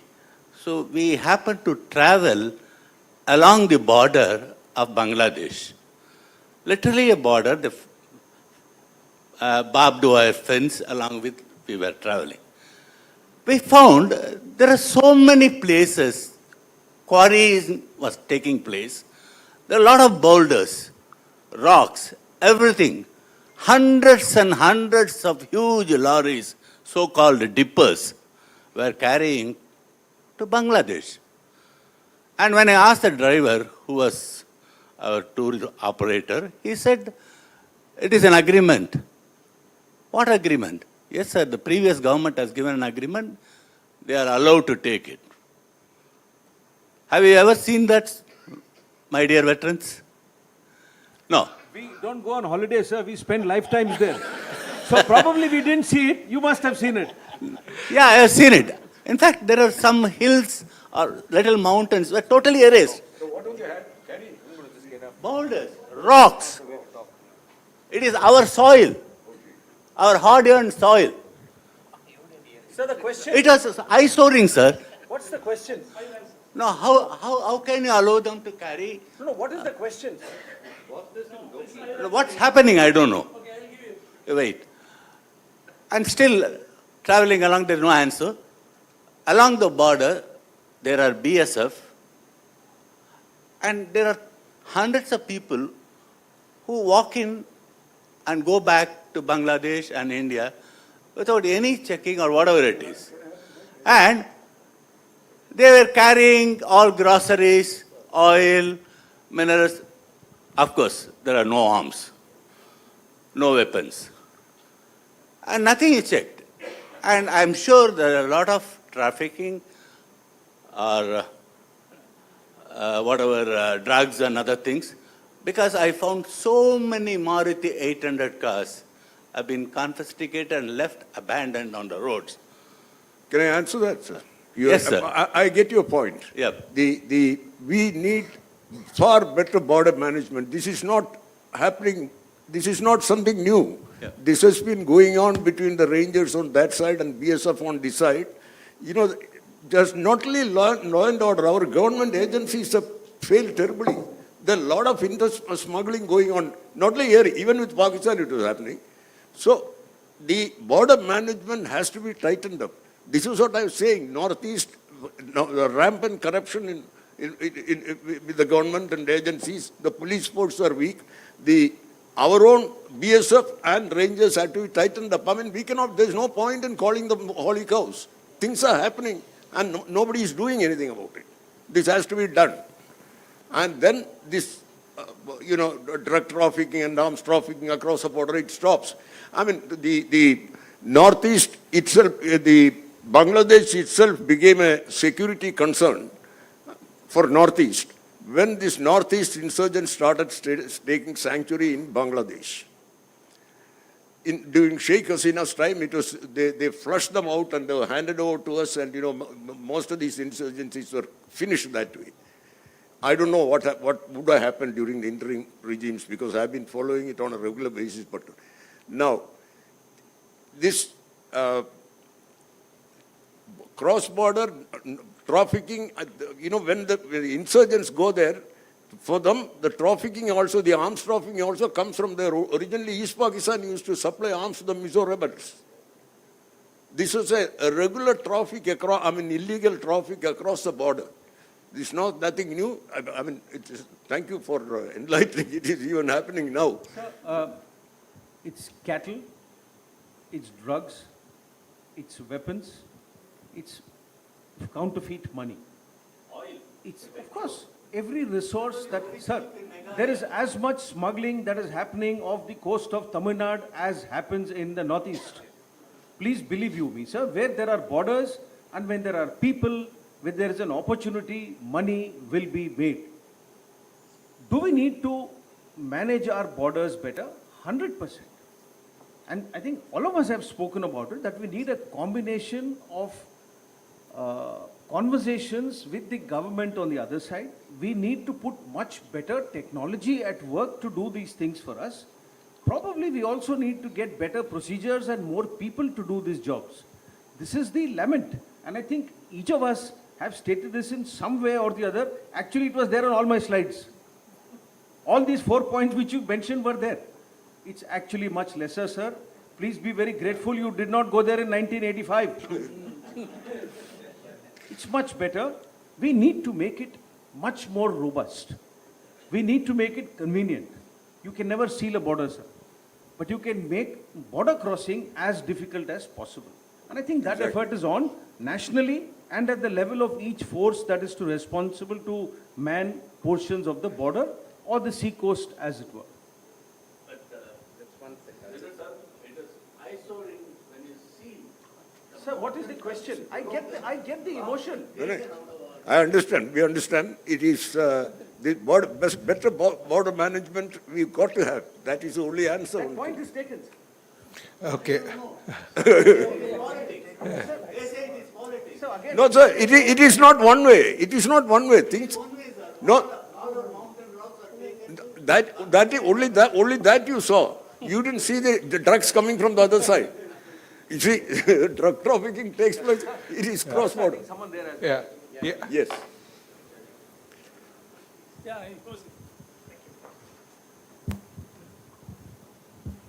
Good evening. It's a great privilege to be here amongst all of you. I'm Advocate Jagannath from the Carnatic Lodge number 39. Thank you for the invitation, sir. Dear brother, thank you so much. My question is to our Air Marshal, if he's there. China has a large number of squadrons, if I'm not wrong, which are long-range bombers. We don't, I think, if I'm not wrong, we don't have a single squadron which is equipped to have long-range bombers. Given the scenario right now that we have the depleting squadron strength with regard to the Indian Air Force, my question, sir, if in future we are going to go in for long-range bombers, which would be the right aircraft that we would like to have? Would it be the B-21, the Doolittle Raiders of Northrop and Grumman, or should we go for the Russian-made, I think it's called the White Swan M162, or should we have our own long-range bomber, because we still don't have the capacity to manufacture, this engine similar to that of a fifth-generation fighter aircraft, which we are seeing in the newspapers right now. So what should be the answer to that? Because I think as of now, subject to correction, we don't have a squadron for long-range bombers. So I think that's a big concern as far as the Indian Air Force's depleting strength is concerned. So my question is, how do we fill that gap and augment our capacity and go ahead, sir? Your ideas and thought on that, sir. Thank you. We had bombers earlier, which is 1948 vintage Canberras, which we phased out sometime around 2010, the last aircraft went away. Okay. Consciously, as part of our strategy, we are not looking at bombers. Although personally, I would say it's time that we now moved into that space. Okay, there are two things to it. So, we are in the age of what's known as multi-role aircraft. A Su-30 today can carry more than what Canberra carried, and can reach 3 times the distance that the Canberra reached, okay? And with air-to-air refueling. So we've done a mission, when we did the exercise when I was in Eastern Air Command, launching an aircraft from Chabua. It goes and does range work in Gujarat and gets refueled air-to-air, and then uses the missile that is left over to fire all across the Bay of Bengal into a range in Andaman Nicobar, and then flies back into Chabua. So imagine the distance that it's covered, right? Given our area of interest, the Su-30 can do the job, okay? But do we need a bomber? It depends on what our national interests as what we want to become as part of the international system. If you want to be a pole in the international order, then you need to have commensurate military power. But all that costs a lot of money, right? We're a $4 trillion economy. I don't think we can afford that. But I will not. We have the time, and therefore I'll put the brains to work to develop our own bomber, which we can do. Engine can be procured till such time we develop our own, so you don't have to. We made that mistake in Tejas, that's why it took us 30, 40 years almost. We tried to make everything. I was involved in knocking off the linkage of Kaveri and then going for the 404 at that point of time. Right, so that Tejas can materialize faster. So same thing, so those lessons must be learned and we should work on it. I will not go for B2, nor will I go for the SWAN, right? But we would develop. What did the Chinese do? So they also used, by developing and modifying the original Russian bombers that they got in the 60s, okay? And they've kept upgrading it, what they call it as H6, etc. now. But they've been, last 15 years, they've been developing the most modern bomber, which can take off from the center of the Thar region, go all the way to Australia, bomb the hell out of them, and then come back all the way there, right? That is called H-20, which will be operational by next year, right? But like I said in my talk, the Chinese are not looking at the regional supremacy. They are looking at displacing the Americans from hegemony, right? And that is their objective. That is what Xi Jinping says, by 2049, the military will be second to none. So it depends on how you frame your national objectives and how you work out your national strategy. The problem in India is that as governments change, we lack continuity and consistency in our strategy. That's the problem. So let me ask you a question. Is it an eye for an eye? Because the Chinese have a bomber, we should have a bomber. They have 20, we should have 20. Let me also ask you, let me throw a spanner in the works. For argument purpose. You're sitting at the IIT, right? What does a bomber do? Deliver X quantity of explosive at a designated place? Yes. Is an aircraft the only way to do it today? We do have the missiles and the drones. Please find a solution which we'll use in 2040. Don't look for a solution which has been used in 1975. That's over. And here we're looking at 2070. The thing which Sir said, and I want to tell you this, do you know what our forecasted budget or GDP for 2030 is? India's, okay, it's about 13 trillion. Will we get there? Probably not. If we go after these bombers, 100% not. Okay, do you know what it is in 2070? 2070, the Indian economy, GDP, is expected to be forecast, not expected, at about $56 trillion. At which point it will be bigger than that of the United States of America, right? Next only to China. Yes. Hold that bomber for a while till we fix our education and our health. Yeah, the bomber will come. Our missiles are doing an outstanding job. And they've just shown you. Yes. Are you really going to bomb the daylights out of Shanghai? Why? You must have an intent. Don't buy a Rottweiler if you're going to chain it. Yeah, please. Sorry, that's my view. Thank you, sir. Thank you. Thank you. Okay, I think one more question. Yeah, Chandru, you're welcome. You're back. Captain Ramachandran, I am Chandrasekhar. I have been speaking to you on the phone. You raised a question, or you raised a point that we should develop the potential of tourism in a very big way, because we have issues like adequate rail linkages, and as Air Marshal pointed out, we need to develop our airports. But we have seen what tourism has done in Himachal Pradesh. You know, the devastation that it takes place whenever there is floods. You see buildings that are falling off. You see the crowds that throng the Atal Tunnel. I mean, there is a 4-kilometer, 4-hour to 5-hour wait. I have traveled to Tawang in the areas that was in General Anant Narayanan's division, their area of responsibility. Those are all very pristine, very picturesque areas. Now, how do we balance the needs of development and also the ecology? Because any danger to the ecology in that area, in those areas, are also a danger to the security of India. At some point in time, that will come about. Should we continue with this inner line system, which is there in Arunachal Pradesh, Nagaland, and in Mizoram, and also now introduced in Manipur in the last 8 years? Should we develop a tourism model like Bhutan has done? That is, you spend $50 a day, or so many dollars a day, then only you can enter. But it will be difficult to do it for our own citizens. We can do it for foreigners. It will be politically not very acceptable if we do it for our own citizens. On the other hand, if we open up, then the cars from Delhi to the Siliguri corridor and upwards will be thronging all the highways. What exactly would you prefer to have as a tourism model that will both generate revenue as well as balance the needs of the ecology and the economy? Yeah, I mentioned the tourism point because, you see, the tiny state of Meghalaya will give you an excellent sort of sample. You know, there everything is citizen controlled. In fact, Meghalaya has got the cleanest village in the whole of Asia. You know, they do such kind of, their civic sense is so high. In fact, the entire lot of Northeasterners I found their civic sense is very, very high. Those humble abodes made of bamboos, we used to go in Mizoram and Nagaland and all, the living rooms, the way they give, lace curtains and nicely kept, it's beautiful. So they do have a civic sense in those areas are quite well developed.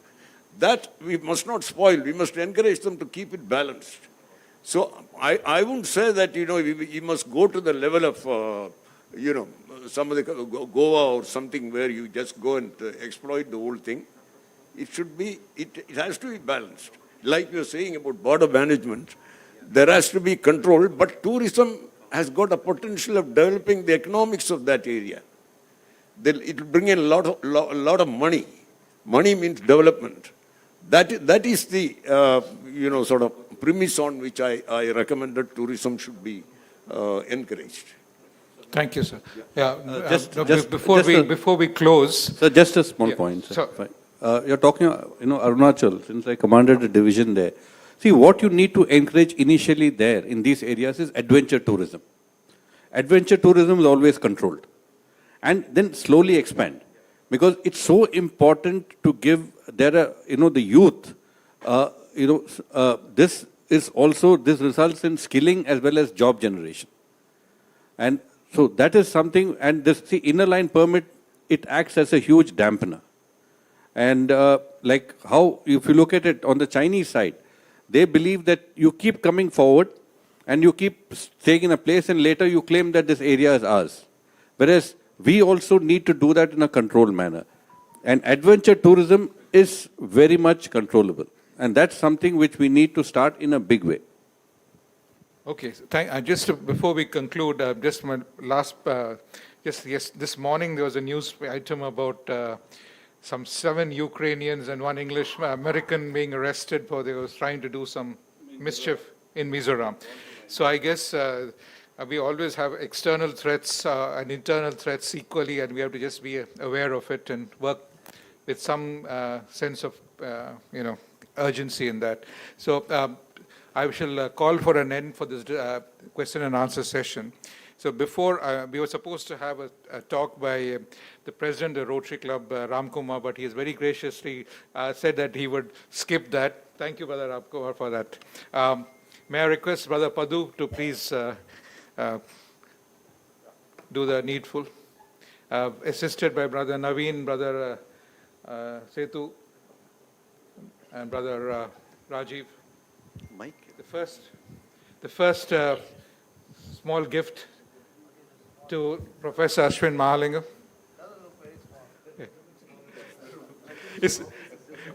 They're all identical. So there's no particular pecking order.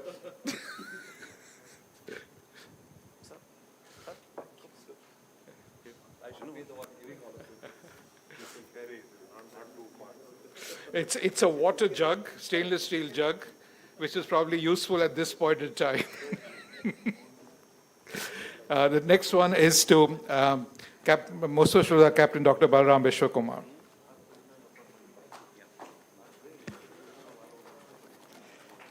And after that is to Lieutenant General Arun Anantanarayanan.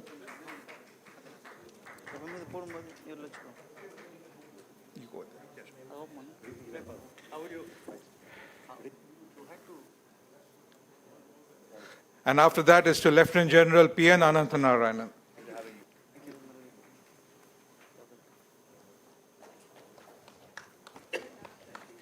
And then to Air Marshal M. Mathishwaran.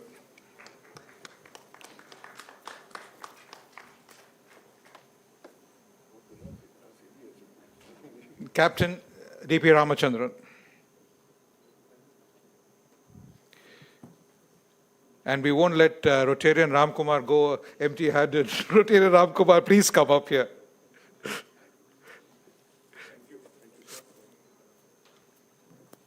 Come here, sir.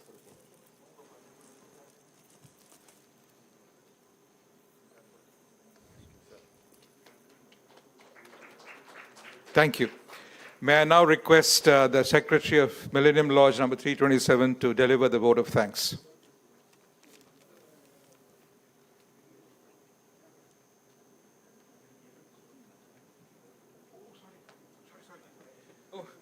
missed out the Rotarian governor, Muthupaliniappan. I'm so sorry, sir. Please pardon me.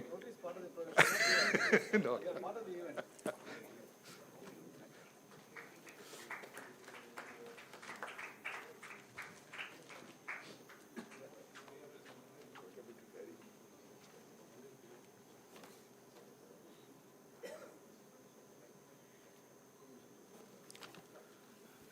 Distinguished speakers and guests on the dais, and my fellow brethren from Freemasonry, Rotarians, the young students from Chennai City College of Ethiraj College of Madras, and ladies and gentlemen.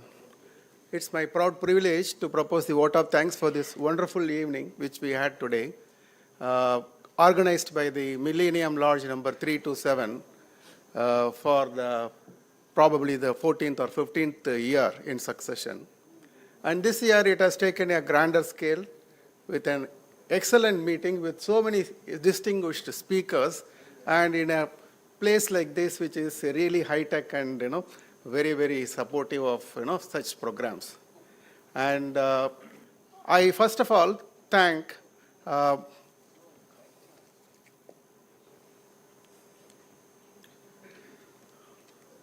Professor Ashwin Mahalingam, the Dean of ICSR IIT Madras, for giving the inaugural address as well as providing us this wonderful facility for conducting this meeting.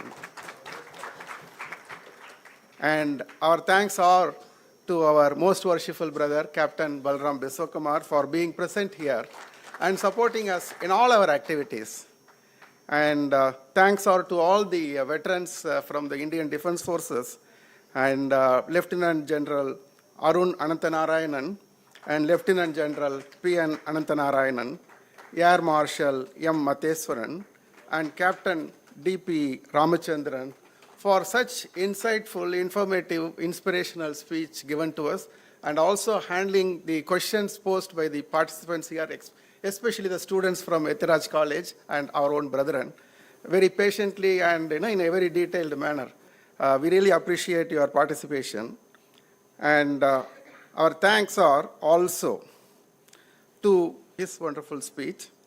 And before I go on to the others, let me thank our worshipful master, worshipful brother Bharat Venkatipur, for taking every little care of planning this activity, almost doing everything from his side, of course taking the help of others, and making it really a successful program. And I thank also our Assistant Regional Grand Master in charge of our lodge, Mr. V. Chandrasekhar, for gracing the occasion here. And thanks are due to all the supporters of this program, especially, of course, IIT Madras for providing us this facility and supporting us. And, of course, Rotary Club of Madras Central Aditya, President Mr. Ram Kumar, and also the Secretary M.S. Ramesh, and all the other Rotarians who are present here to attend this program. And of course the Millennium family of lodges, the Millennium, the Lodge Srinivasa Gopala, and the Millennium chapter number 108, the Millennium Mark number 106, the Millennium RAM number 106, and the Millennium Conclave number 66, for joining together with us and conducting this program so wonderfully today. And I, of course, would like to thank the head of the Department of Ethiraj College, Ms. Deepa, for supporting us like last year, not only attending this program, also sending the students here and making the younger, the future of our country to participate in such important programs. And I think I have covered. And thank you all for coming and making a grand success. Thank you.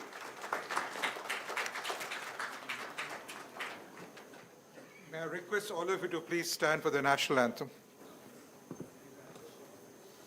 जनगण मन अधिनायक जय हे भारत भाग्य विधाता पंजाब सिंध गुजरात मराठा द्राविड़ उत्कल बंगा विंध्य हिमालय हिमाचल यमुना गंगा उच्चल जलधि तरंगा तव शुभ नामे जागे तव शुभ आशीष मांगे गाहे तव जय गाथा जन गण मंगलदायक जय हे भारत भाग्य विधाता जय हे जय हे जय हे जय जय जय जय हे